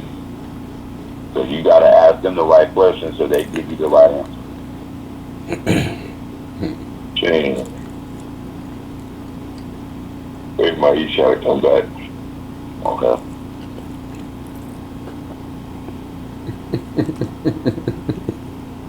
I should hear some. Matter of fact, you can unmute your mic. I want to hear some chatter. I want to make sure y'all on top of y'all's assignment. Or at least I want to hear y'all. I missed that part. I missed that part. He's alright. Yeah. Which part did you miss? She missed About that. the definite article? Yeah, she said she missed. She said she had missed that part when you had said why the definite article without the vowels. Oh, that's okay. Okay, so let's just right now the masteries have given us. We have rules that have been proposed concerning the definite article, and somebody just looked it up for us. So go back to that Google window that talked about the definite article rules, and then someone read that for us, please. It says the definite article, when the prefix hey is added to a word, the first consonant of that word is typically doubled. Say that one more time. When the prefix hey is added to a word, the first consonant of that word is typically doubled. I would. So That means again. one more time. When the prefix hey is added to a word, the first consonant of that word is typically doubled. So yesh la'alekum, yesh lanu dazesh hazach beshin. Turn. So ru. Okay, ru al shin.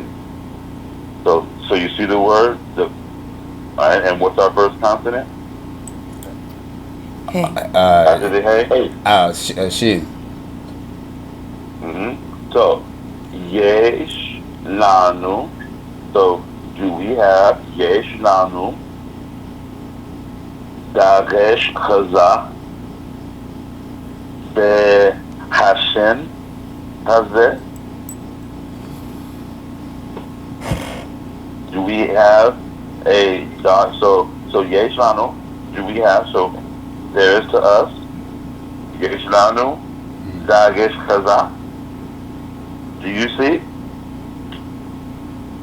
Haim atum roim et dagesh chazak? Oh, you said okay.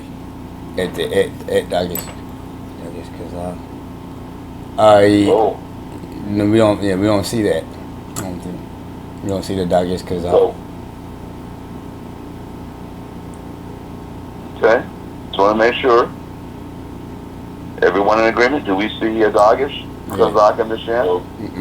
There's no one there. All right, so we just had the rule read, and the rule is any consonant that is eligible to receive the dagesh of gemination will receive it unless it's skinum levy.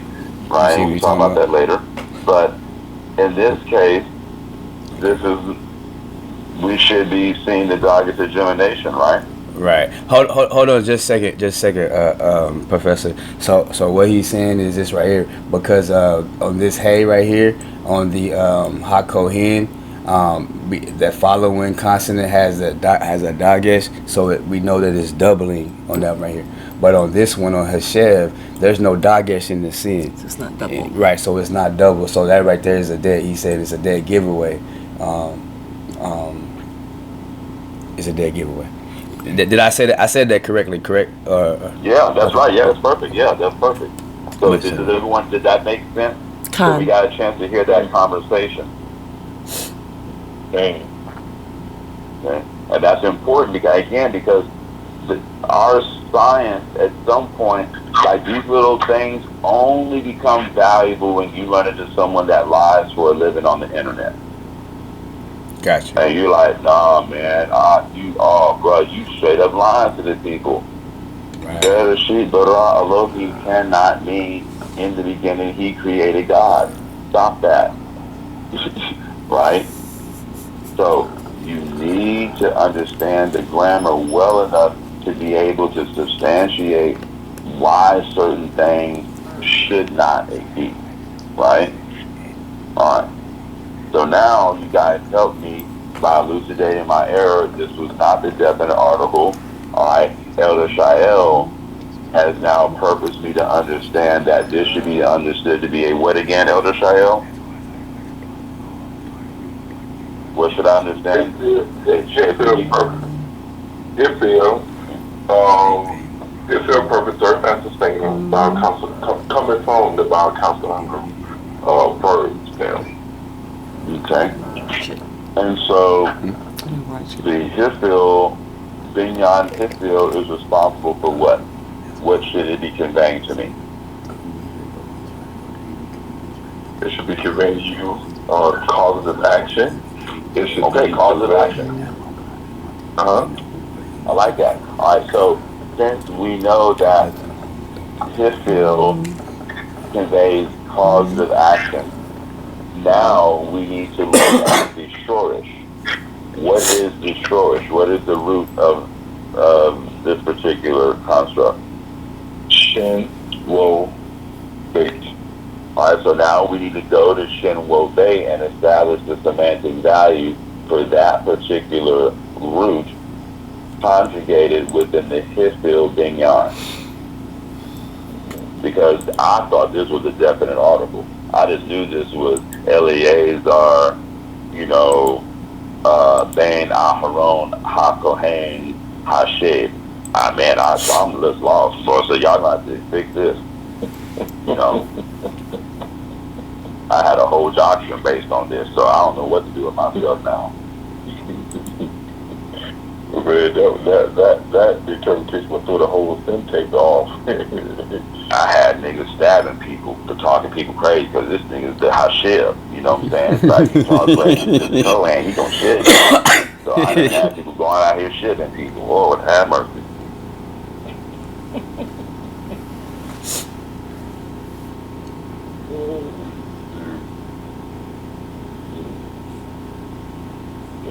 that wouldn't even make no sense right there. You use that a different article. The return. That's not even proper Hebrew reading right there. Like you said, that's a make up Hebrew reading. So let's see, can we let's use your interpretation. Okay. So we got Pekid, Ben, okay, Elazar, son of Elazar, Eharai, Kohen, how about the prayer? Hashem. Well, we don't see the short class vowel there, or a long class vowel, the 8 class vowel in Pataka Mars. So what we do see is a what Sari with an I class vowel with the Shin. We have a Yod, a Shib, a Shib, which a day get away and let me know this is being used in the Israel, so I can go back and reference my strong verb if I'm confused. So, okay, let me go back and look at that strong verb to see how the vowels are conjugated in the Israel strong verb. Okay, it's tail, it's tail. Okay, I see a what I class around the hay. I see a what silent shiwa. I see I class vowel under my text. And I got your lamet. Okay, and so that's a big giveaway. What vowel said is that this is a hip-field verse and third master saying in the causes was the hip-field strong verb.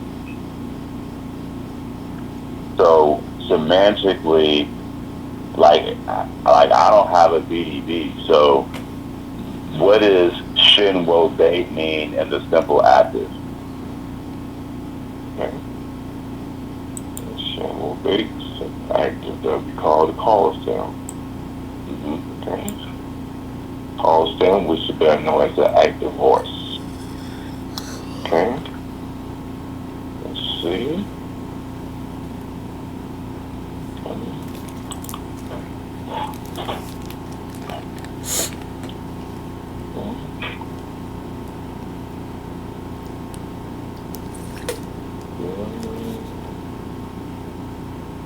So it would be more like he returned. Okay, so the active, simple active, would be he returned, but this is the positive active. Okay, so that means the performer, the subject of this action, the performer of this action, the active participant in the performance of this action is not actually returning, but rather doing what? Okay. He's causing the wrath of the Most High. Well, wait, no, wait, go back, man, you, my bad. You can't pull off without the car seat being attached and the seatbelt's on. My bad. Gonna get hurt. They arrive with infants in the lap is over. My bad. Let me let somebody get these. My bad. No. What I'm saying is, first we got to establish, right, that it is a positive active, but in the simple, it means to return. But what does it mean in the causative active?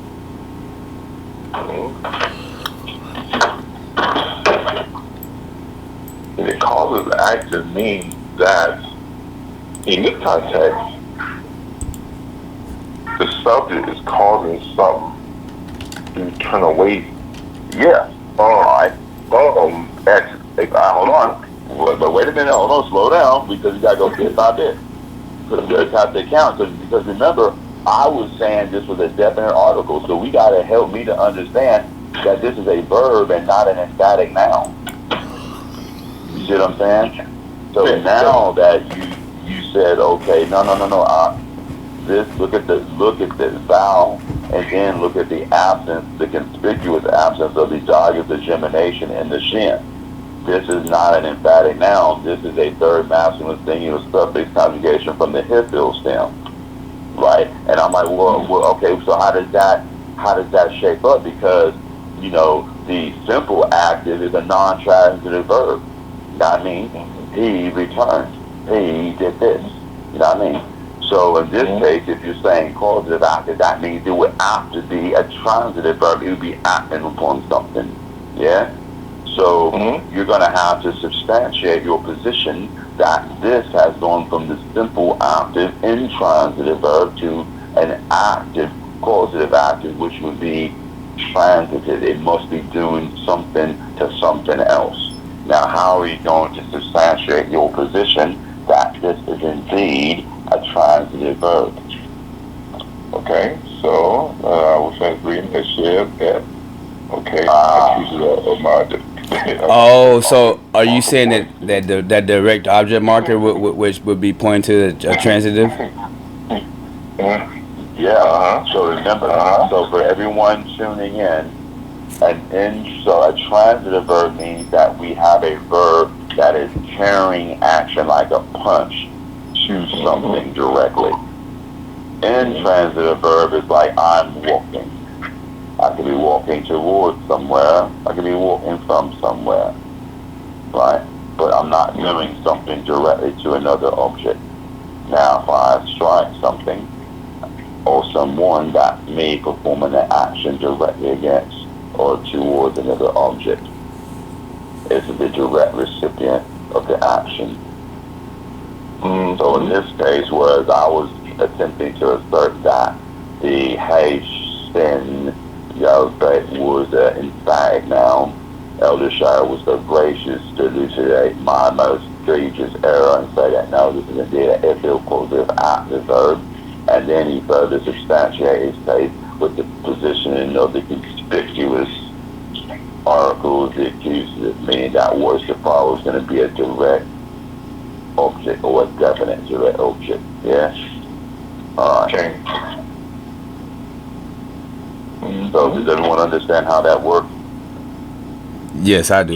You understand where? So All right. So if I say I return, so I it just turns return. to a transitive. But if I say I return something or cause something to return, he's causing them what to turn, I causing cause to y'all return to, Aaron was causes y'all directly to turn back to impacted by right. So me. it transition, that verb transition. Does that make sense? Okay. So that means it requires the article of the accusative, because it is going to, what is going to be directly impacted by me is going to be a definite direct object. Alright, so now because of that I'm like, yeah, you're completely correct, you got me. This was not a emphatic noun. That hey was not the direct object, the definite article. It is the performative prefix for the hippo stem. Man, dude, I'm tripping. I'm about to give up my captainship of 50. Dang it, man. Alright, so now we have to corroborate his assertion, because if he said this is a third person masculine singular, the subject, the performer of this action must be singular and masculine. So if we just go backwards, we're going to find a ha-kohen. A ha-kohen is a masculine singular entity, emphatic noun. But if we just have a question, because maybe we got a woman that's calling herself a ha-kohen, I just don't know if that's the case. But if we go back up, we see Bain Aharon. I'm like, well, at least we know whoever it is identifies as a man, right? And then that Bain Aharon is Eleazar. Okay, well, the person that identifies as a son of Aharon is Eleazar, and that Eleazar is, is the father of Penuel, so that has to be a man. Okay. Alright, so now we've established that the performer of this action definitively is a masculine singular entity, and it is responsible for active causation, meaning that it is causing something to do something else. How do we know? The conspicuous presence of the article, the accusative, or the definite article, allotal. How do we know this allotal is not the preposition with or the feminine singular, second feminine singular subject pronoun. You. Because you know you have proponents of the Lashon Kadash that say that ancient Hebrew only had one class of vowel, that was the A class vowel. So if that was the case, this would have to be ha, tayab, a, hamatayah. Right. So how are you saying that no, that can't be I because that which wouldn't work. So if you're saying this ought to be accusative, how are you corroborating your assertion? Because I see my keys between comma T, and that is my route. Then I see all. I see my mem as a preposition. Okay. Wait, go back. Go back. So I understand what you just said. You said that the article accusative, but what vowel is sitting with the aleph? How do you know that the article is Esigo vowel is sitting with my aleph. What would be there if it was a feminine singular pronoun, like you? Be able to talk. If I was again, That T, you would be fitted for females. so but what vowel would be under the aleph? For female, I class vowel. No, not for the preposition. Sorry, for the second feminine singular pronoun. Okay. Yes. You would be a patak. I think you're talking about a tak. Right now, for the feminine, that's my sheet. That's your own sheet. Good question. For the feminine. So for the feminine pronoun, for the personal pronoun, like, you see that's right, subject pronoun? Yes, second feminine singular. Okay. The feminine singular. Patai's always feminine. So the feminine singular, you would have my glasses. Don't want to tell you the wrong vowels. Okay. IT, you would have a top. Okay. And then you would have a I-class vowel in a towel. Below in a shiwa. For the second feminine singular. IT. Alright, so do we have a dagish in our town, in our text? Alright, so the absence of the dagish, and we don't have an A-class vowel with our aleph. Alright, and so we know that this is going to be the article, the accusative. So just remember, this is really, really, really important. If you have access to a pointed text, you can clearly differentiate between your article, the accusative, and your second masculine, second feminine pronouns, subject pronouns like you are doing something. The how will have evidence of the assimilation of the internal noon, so there will be a dogish in the tau. So when you see second person masculine, like a ta, or second feminine adjective, you're going to see that dogish of gemination in the tau. That is not the dogish of plosivity, that is the dogish of gemination, because the second masculine and second feminine both experience internal assimilation of the noon. It should be anta and anti. But because of the assimilation, you have to account for it, and that accounting is called gemination. Okay, so when you see that tau, even though it's a member of the gag pet, it is not the dogish of plosivity, it is dogish chazak, the dogish of gemination. Okay. Alright, and that's really important. I know it doesn't seem relevant now, but remember we're talking about, I had a plethora of errors, and so you have to tell me why this is not the second feminine or the second masculine. Alright, so now we move forward, and so now I'm like, we have a transitive verb, so it's going to do something to something else. So now that something else is what? My wrath. But how do we know it's my wrath? You gotta tell me what kind of noun is it? It is a feminine singular noun with a first common suffix on it. Okay, so it's a feminine singular noun. How did I thought I see this as a first common singular suffix conjugation verb.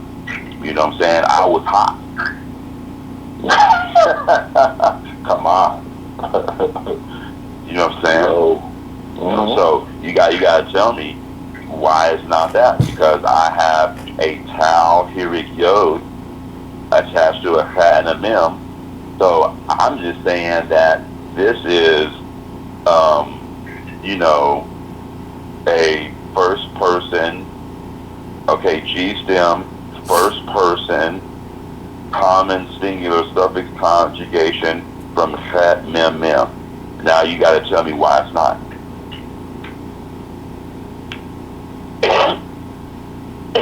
Everyone work as a group. Even you, mic up if you have to. I don't want to hear panic, but I don't want to hear silence. I say that chet mem tau yod is a call, first person, common, singular, suffix conjugation from chet mem mem. And you have to tell me why it isn't.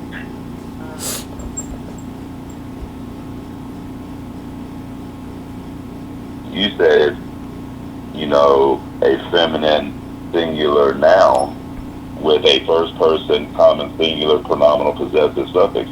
So you got to stand on it. Yes, because my vowels, I'm dealing with underneath the cat, I'm dealing with a contemporary, okay, and I'm dealing with the mem, I'm dealing with a komatz, okay, at the end of it, okay, and that's a big giveaway that this is feminine with the towel at the end of it too, let me know this is feminine. The yo is letting me know that it's the first common pronoun suffix. Go back. Wait, hold on. You went too fast for me. I got lost. You said, when you got to that towel, tell me about that towel again. So we know the towels are pointing, so what's given away is the class A komatz, okay, underneath the mem. Okay, before I get to the towel, let me know that this is feminine. Oh, okay. So that komatz, okay. All right. And so that towel is doing what now? It's indicating and let me know that this is feminine. Feminine. What kind of feminine now? Feminine singular now. What kind of feminine singular now? Okay. Is it an absolute feminine singular now? Yes. So an absolute feminine singular now would be like queen. Oh no. I'm getting overexcited. Alright, hello? Yeah. So what kind of noun is this? It's a feminine singular noun, but what kind of feminine singular noun? Construct.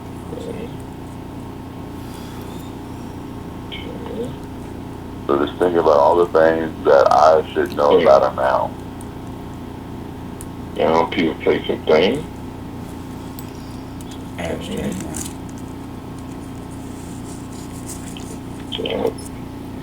What is that after the dove? I don't recognize it.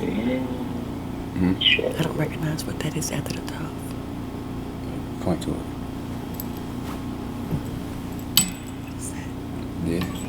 Anything you can tell me about it is cool. I just want to know any and everything about this now. You said it's feminine. You said it's singular. What else can we know about nouns?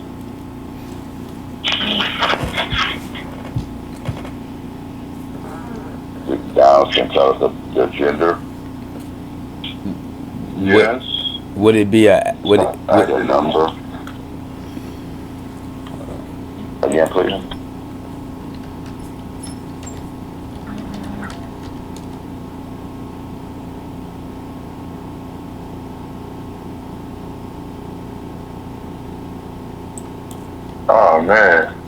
construct. I left myself. There we go. There we Left go. myself. I left myself. I had to go back and look at the text. I left myself. Got a little excited.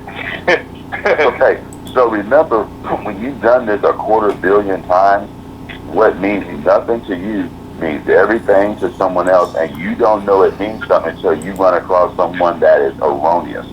Now remember, I just got through saying this is a first person G-stem common singular suffix conjugation, preterite. I was hot. You know what I'm saying? And Charles was like, no, I keep loading the phone, right? And so he told me that mem, that command, and that mem is telling you something very clear. And he said that, no, this is a feminine noun and construct. But this is important that he said construct, because a feminine noun and construct, morphologically, our fancy word for look, gives us a tau. A feminine noun absolute ends in an A-class vowel. Morphologically, the presence of a feminine absolute noun is a noun construction that ends with a final hey. That final hey is matre lecciones. Matres lecciones is a system whereby select wrappings are appropriated to indicate the presence of select classes of vowels. Our principal classes of vowels, A, I, and U. In this case, the hey will be utilized to indicate the presence of the syllable ultima, final syllable A-class vowel. So if you're looking at unpointed text and you see a hey, it could be the presence of a feminine noun utilizing matres elecciones to indicate that A-class vowel. Okay? So before the emphasis or the utilization of this, you would just have to know, because the look would be the same.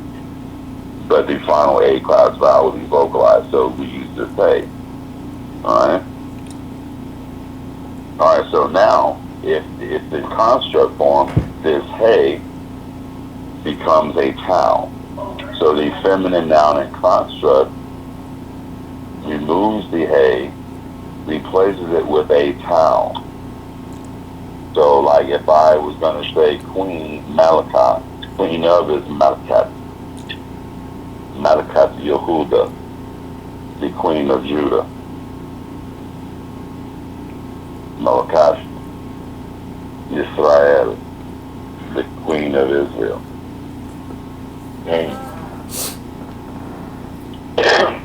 Alright, so now we have it in construct, meaning this noun is going to be augmented, it's going to be modified, something is going to be doing something to change or augment the value of this noun. So what is happening is we're using the construct to add a first common singular pronominal possessive suffix to indicate that this noun is being possessed by me.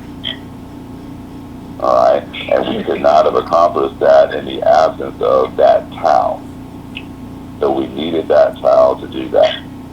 So that was an awesome catch, Elder Shael. Awesome catch. Sure, that was okay. Okay. So the presence of the kamatz with the mem, okay, working in conjunction with that tau and kirit yod. So we have a feminine noun and construct with a first person common singular pronominal possessive suffix. Alright, and so what is the value of the absolute form before you tell me what it means in its textual form? What does it just mean outright, this feminine noun in its absolute form?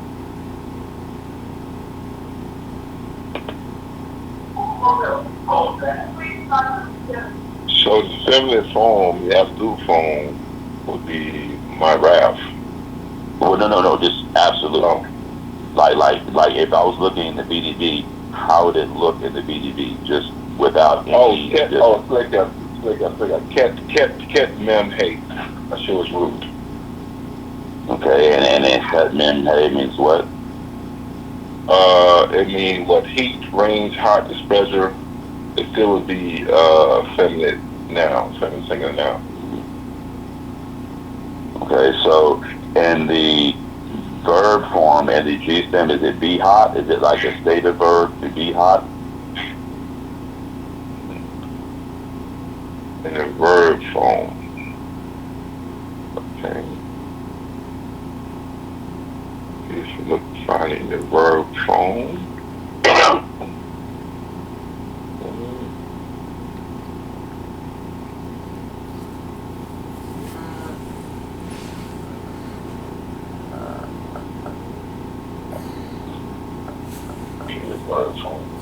Text.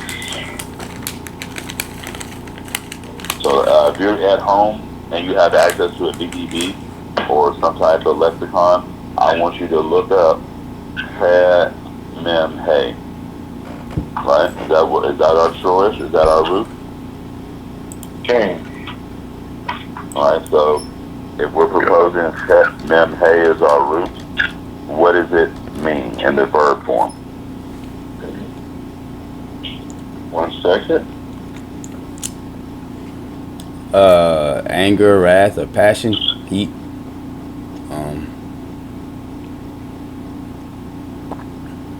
Verb form. I'm sorry, so you said it means what again? Say it one more time for me. Heat, anger, wrath, or passion. When prefixes or suffixes are added, strength, healing, and nourishment. Alright, so in the G stem verb, it means what? Like, what is the verb? Give me a verb. Oh, hold on. Yeah, I'm trying to find the verb form right now.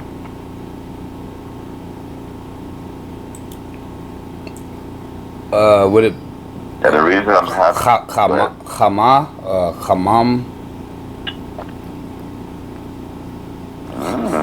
Chamam. Interesting. That sounds like a geminate root. Yeah. Mems? Is it het mem mem? Yeah. Yes, sir. It is. And what does it mean? So it says the verb chama or chamam. It means to be warm, to become hot, or to heat. The basic call verb for it became warm is het mem mem. Chamam. In modern, well, I guess it's talking about modern. In modern Hebrew, you often use the PL verb chami'im to say he warmed, heated something up, or the hit PL verb chami'im to say to warm oneself. So. Okay. Is there a het mem hey anywhere? Yeah, so it says the root is het mem hey or het mem mem. Okay, so because what we have to do, remember I said that this was a geminate root, het mem mem, and I'm saying this means I was hot. So remember, Shael offered his position why he said, no, this means my wrath. So I would like you to say, okay, well, if we go to either of these roots, we're going to disqualify my assertion based on what is offered. So we go to het mem hey. Is there an entry for het mem hey?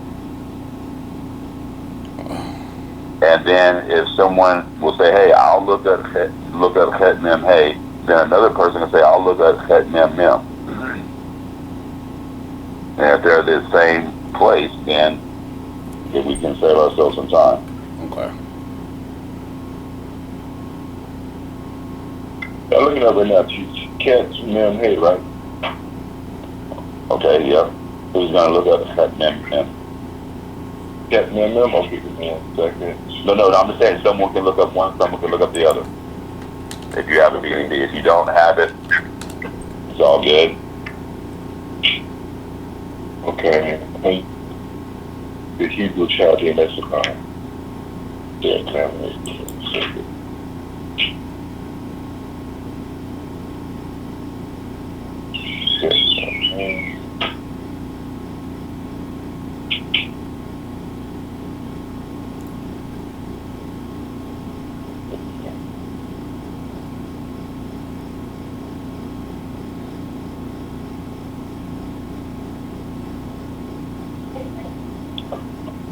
That man hey, and then see one of the verb.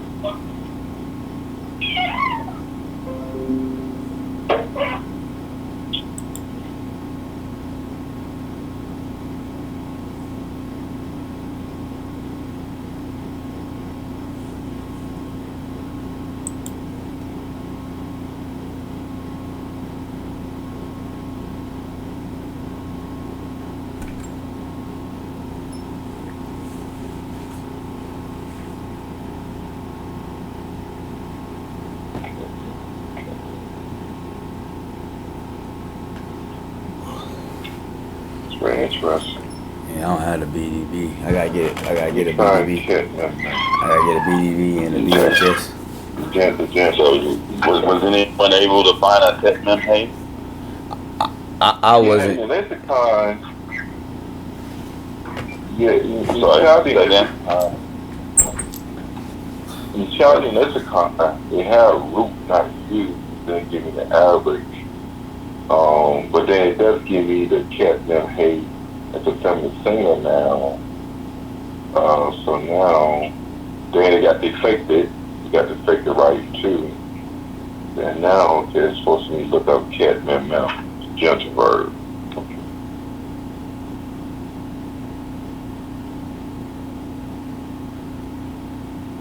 Okay, I see what you're saying.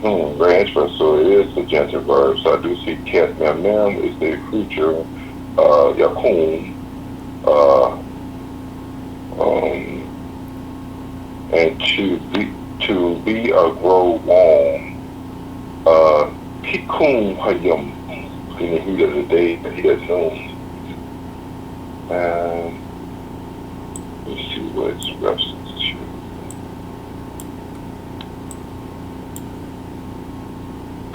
Okay. Isaiah 57:5, Job 39:14, in the Hitfield, I'm sorry, in the Hitfield, Job 31:20,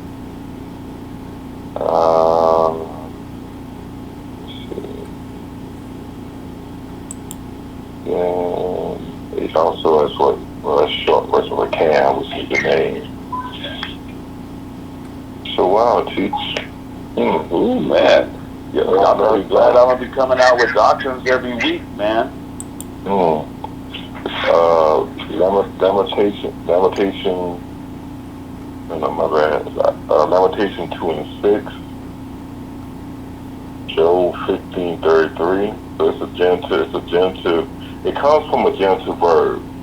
Okay. Learn something. So, Learn something next. all right, so Tet Mem Mem. So are we going to be in agreement that the root is Tet Mem Mem? Pain. Oh yes, pain. Yeah. Yes, I agree. And it means to become warm. It's almost like a quasi stative verb. Pain. Become warm. All right. So remember, I said that from the very beginning, this was a geminate root verb from the Tet Mem Mem, and I said it means I was hot. Now, you guys got to tell me why it doesn't mean that. So now that you're looking at your verb root, right, I need you to tell me why it doesn't mean what I said. So now go to your root and see if you can find evidence to, say, no, that's not right. So go see if you can find first person.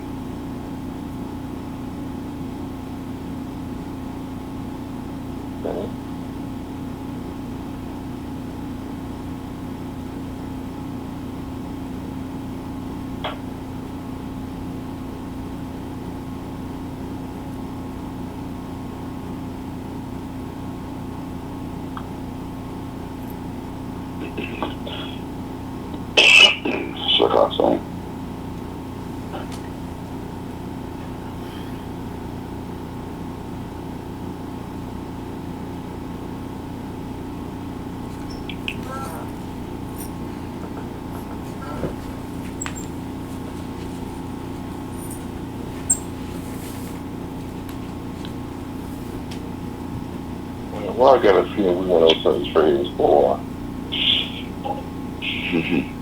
We went over some of these phrases before. It's coming back. Um,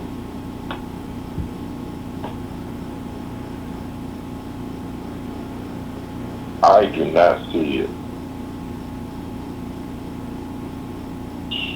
So then what we may have to do is go to your verb chart and see if you can find the behavior of a geminate root verb to see if you can substantiate either your position or something to negate my position, because remember I said this is a first person. No, do y'all remember what I said it was? First person gender. Yeah, a geminate root, first person common singular suffix conjugation. So if you can't find what it would look like in the BDB, because it's not attested, because remember the BDB is only going to attest what is in the Bible. So if it's not attested in the Hebrew Bible, it's not going to have it in the BDB. Okay? So if you are trying to propose, what would you be looking at or looking for in terms of morphology, the look, phonology, the sound? Then reference your verb chart or your paradigm chart, and then say, well, hey, based on this, either you're in error or you're not.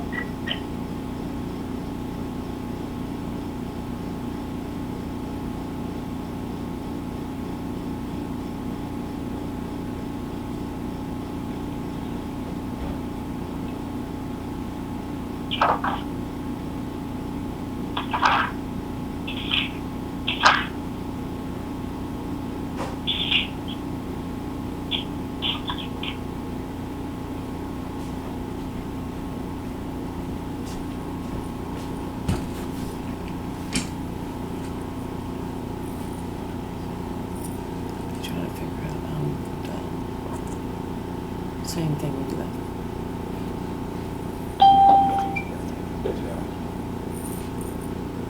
We went over this one time before. Oh man.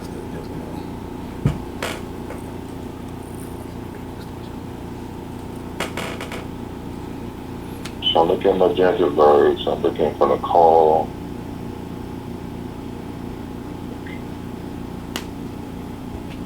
First common thing.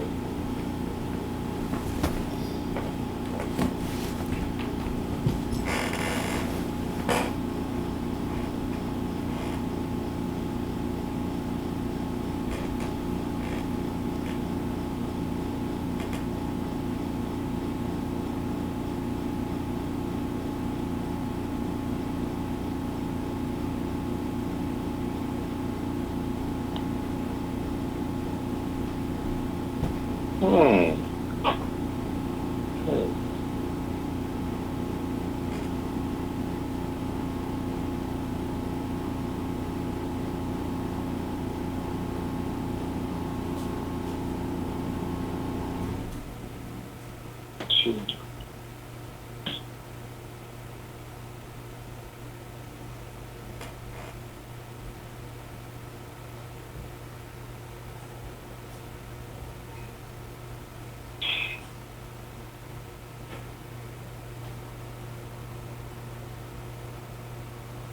What you come up with? I want everyone participating. If you have access to a verb chart online, go ahead and use it. Let the function from the call. If you have a hard copy, B or Hello, jump in it. If you have access to the verb chart, jump on that. We're looking at or referencing geminate verbs. Geminate means double root.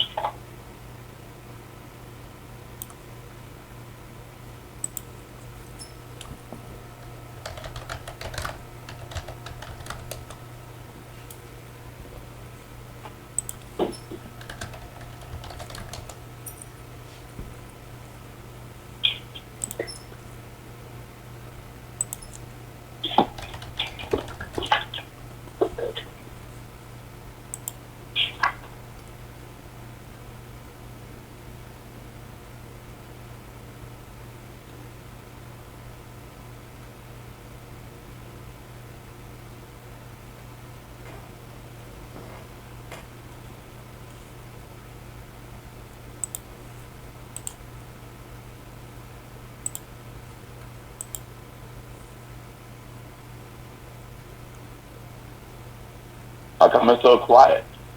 What happened? Is there any discussion? No, I'm trying to find. the. I don't have a copy of a geminate verbs chart. I don't think. I just have Okay. the strong verbs and the Strong verbs. yeah. So, can you do a quick Google search for biblical Hebrew geminate verb chart Okay. or full verb chart, biblical Hebrew verb chart? Yeah. That's what I'm trying to do. Biblical Hebrew. You said full verb chart. Yeah, man. See, back in the day, you could walk around with a revolver, but these young hands, boy, they got Draco. So you can't just have a strong verb. You got to come with geminate, biconsonantal, middle week, third hey. You got to have it all. First noon, multiple clips. Okay, T. So I'm on my Delta verb sheet right now. Call 1, call 2, if all, PR, hit the, off all, hit the. So I was to go with, Right. if I was to go. So I proposed that it was a call, first common singular, suffix conjugation, geminate root from cut mem mem. What say ye? And why? Well, looking at the genitive verb under the first common singular, call 1, okay, saboti, on the short geminate root, summit, bait, is then drop it down to perfect, our first common singular, saboti. Okay, for the sub. So, oh man, I missed that. I know we went over trade before. We went over about 2 years ago or something we talked about. And I looked it up in the BEP and I could not find it in no dictionary. Okay, so Actually, then in context, they translated this word wrong. no, I'm just saying. I propose that. You're going to show me why I'm wrong. More logically, yeah, you just did. You used the chart to establish that the first common singular doesn't look like it does in the text. I said Yes. Okay, so that can't be a first common singular. Dang. You see what I'm saying? Yes. I was proposing that the het mem tau yod was a call first person common singular suffix conjugation from het mem mem, meaning I was hot. You have to look at the verb chart to be like, no, that's not correct. What does a first person common singular suffix conjugation in the call look like? According to the verb chart. Like on the gender verb, the one we got page 436, then I'm dealing with a short A-class round for talk on the summit, and then I'm dealing with a bait. I have a dog is in there, a colon woe. Okay, so bowl T, then I'm dealing with a towel, the I-class round below, and a yod suffix. First common singular.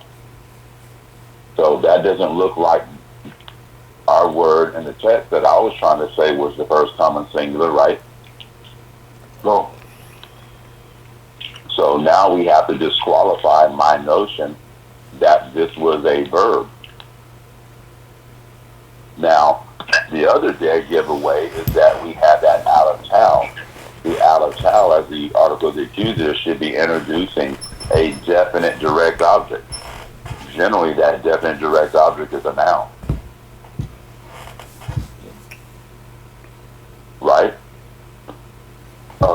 Can. It's like Genesis 1:1. Okay. All right, so now you have used morphology and phonology to disqualify my notion that this was the called first common singular suffix conjugation preterite from ket mem mem. Now you're going to go back to Shael's assertion that this is a feminine singular noun and construct. Now you just have to make sure you can find a noun from that root that can meet those qualifications.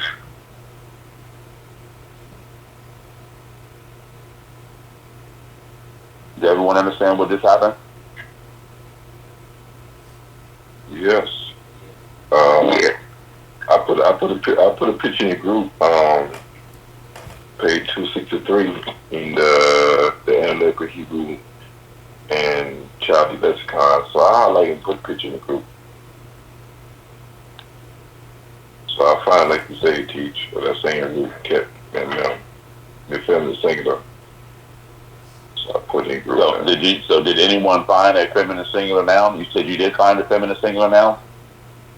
Can. I might put it in group. I'll take a picture, put it in group. Okay, cool. The short root, like you say, cat mem mem. Well, no, I'm just saying, if we're proposing that our root is cat mem mem, that means we must be producing a feminine singular noun from that root. So now we got to go to the BDB or our lexicon to see, can we derive a feminine singular noun from that root? Do we even have it attested in the biblical or the Hebrew Bible? So go to your lexicon to see if we do. And if we do have it, let's look and see what it looks like. Because remember, the nature of our science, we're just scientists.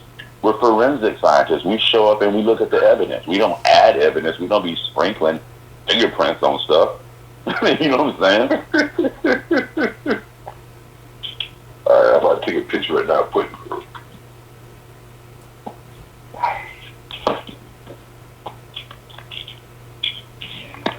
Hey, moreh, I got to head out in a few minutes, so I just wanted to let you know. Appreciate you greatly, though.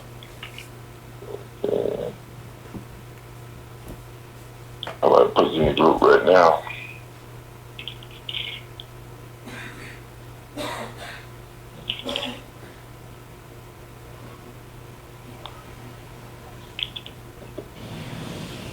All right. It's in the group. See, this is good, man. It's been a long time since we went with this type of situation right here. Well, bro. Yeah, we scratched my bald head like, huh? Well, you should look at the short root. I said, okay, it's right here. So I understand what you're saying. To be able to, when we put somebody to hold our stance, be able to use our reference and our material to say why we stand on what we're saying, not just our opinion. This is why you have to look stuff up. You know, this is important tape. So,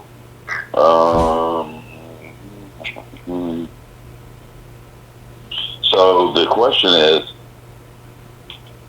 if the noun for Homer is wall, is this what we were looking for, or were we looking for het mem mem? Am I on the right page? Am I looking at the right section? Thanks. No, I have to give you the short kept mem mem, but hold on. As you go down kept mem hey, you see with the word with the feminine singular noun. Right, so it can't be that. Yeah. So let me take another picture right here of it in the broader poem. In 1 second. Unless it was saying the Hamite. So are we, I don't think we're saying. No. I've got a picture right here. Give me 1 second. I'm about to send it to you. Oh, no. I'm saying, but that's good that you put that in there because, I might, I could have proposed that. That's what I should have done. Yeah. I'm about to put it in group right now. return the Hamite. You know what? I might do that to Alvarez. Be like, hey, Samoti means Hamite, so Yahweh is going to return the Hamite. Cause the Hamite to return. Oh, wow, be a doctrine. I got a new doctrine. All right, so pay no cost, Ben Eliezer, Ben Aharon, Hakohen, Hashem, cause to return the Hamite from, y'all. I think we got a new doctrine. So, Kamotzi means Hamite, doesn't it? All right, so now you're going to have to look to see if you can get something that means anger or wrath with the same vocalization. So I'm not put the second picture in the group. Okay.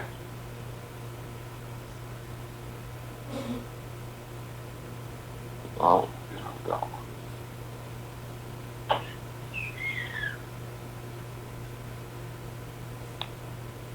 Okay. So.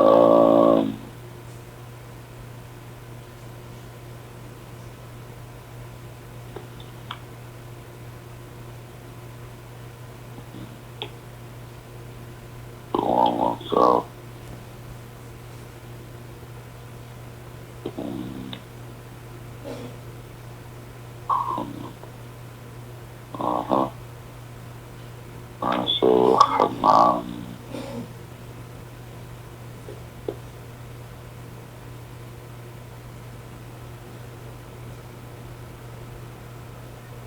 Okay. So,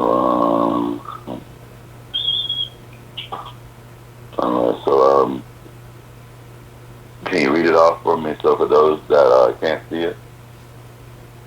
yeah. So when the Jewish rule, Kamar, in the future, Yikmos, is to do violence to anyone to endure wrong, oppress, commence. Wait a minute. Is that ending in a mem? Or is that ending in a stomach? I can't see. Is that mem? Like a, yeah, the mem. Yeah, I think it's really funny. Yeah. Come on, look at come on, look like a stomach. Come on, Torah, to violate the law, like y'all, to tear away with violence, Lamentation 2:6, to shake off as a tree, its fruit, Job 15:33. Kama is the masculine now. Violence, wrong, injure, return, what is obtained by violence or wrong, ill gotten wealth, Amos 3:10. So we need to see if I can find. All right.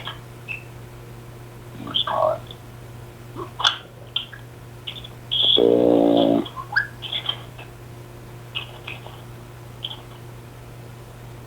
let me see if I can find. Oh, my bad, man. I left out something else. I see. Kama future to grow wrong. I left this out. My bad.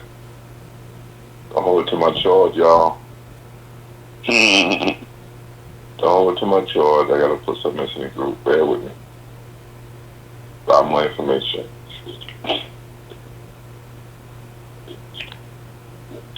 Oh, okay. Okay, I see.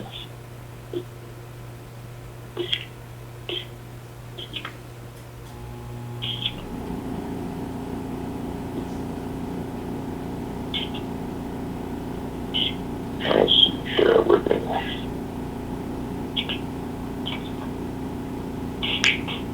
Let's see what you were saying.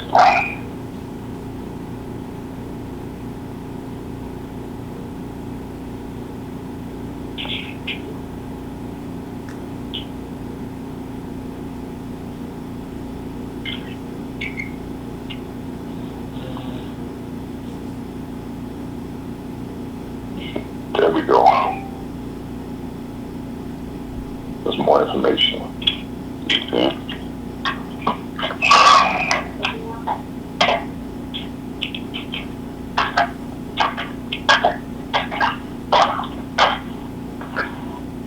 So,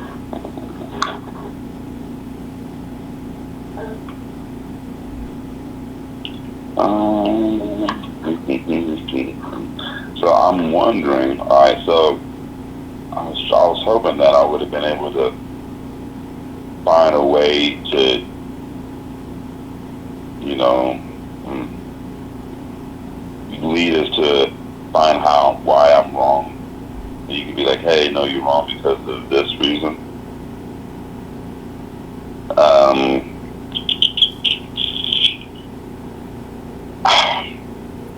I think what we're gonna have to do, the noun is derived from pet mem hey. The noun, if we were gonna say it's rage, right? But it doesn't come from per se, let's say het mem mem. It's gonna come from something else.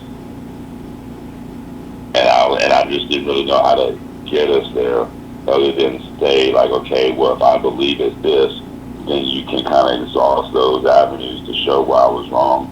But it didn't really get us there fast enough. So the root is yod hat mem.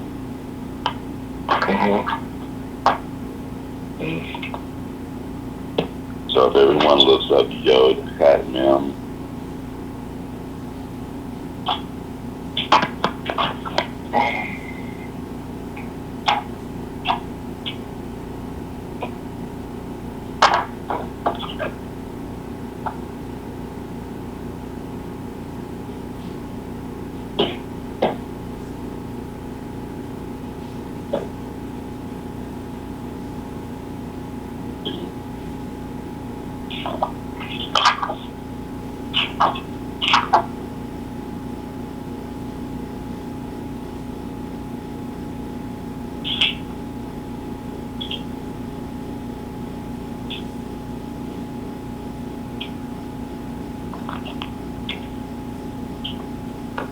yeah, I like putting group.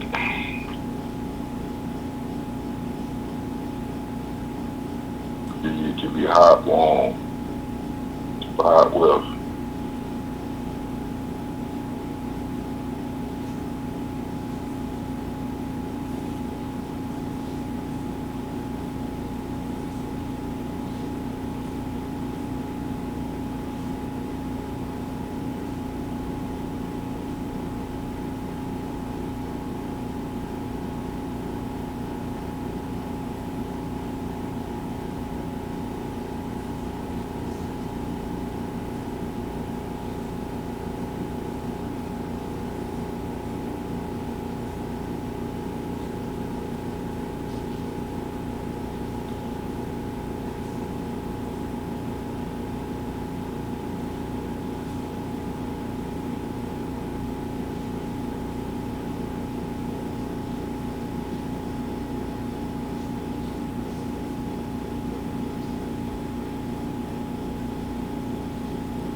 See it now?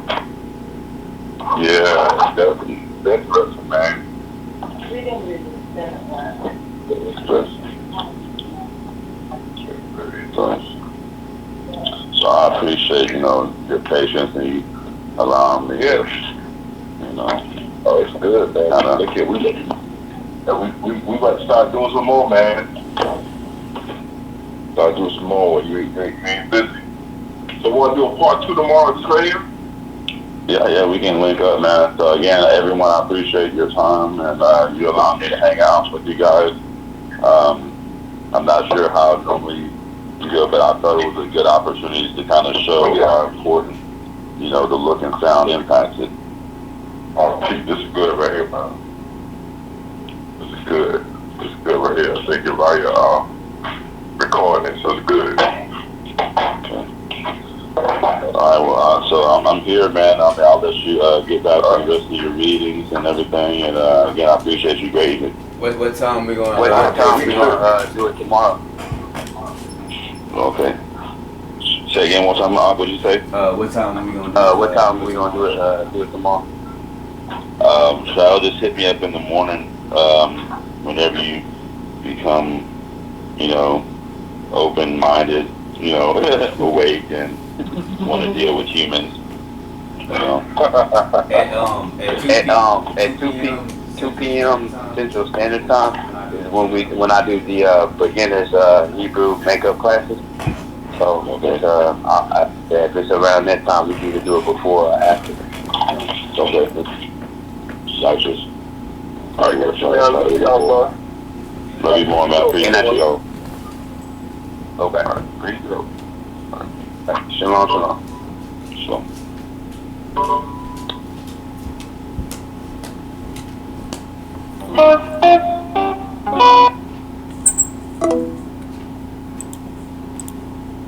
Bakanish beaderto, yish beabe galoge gumin.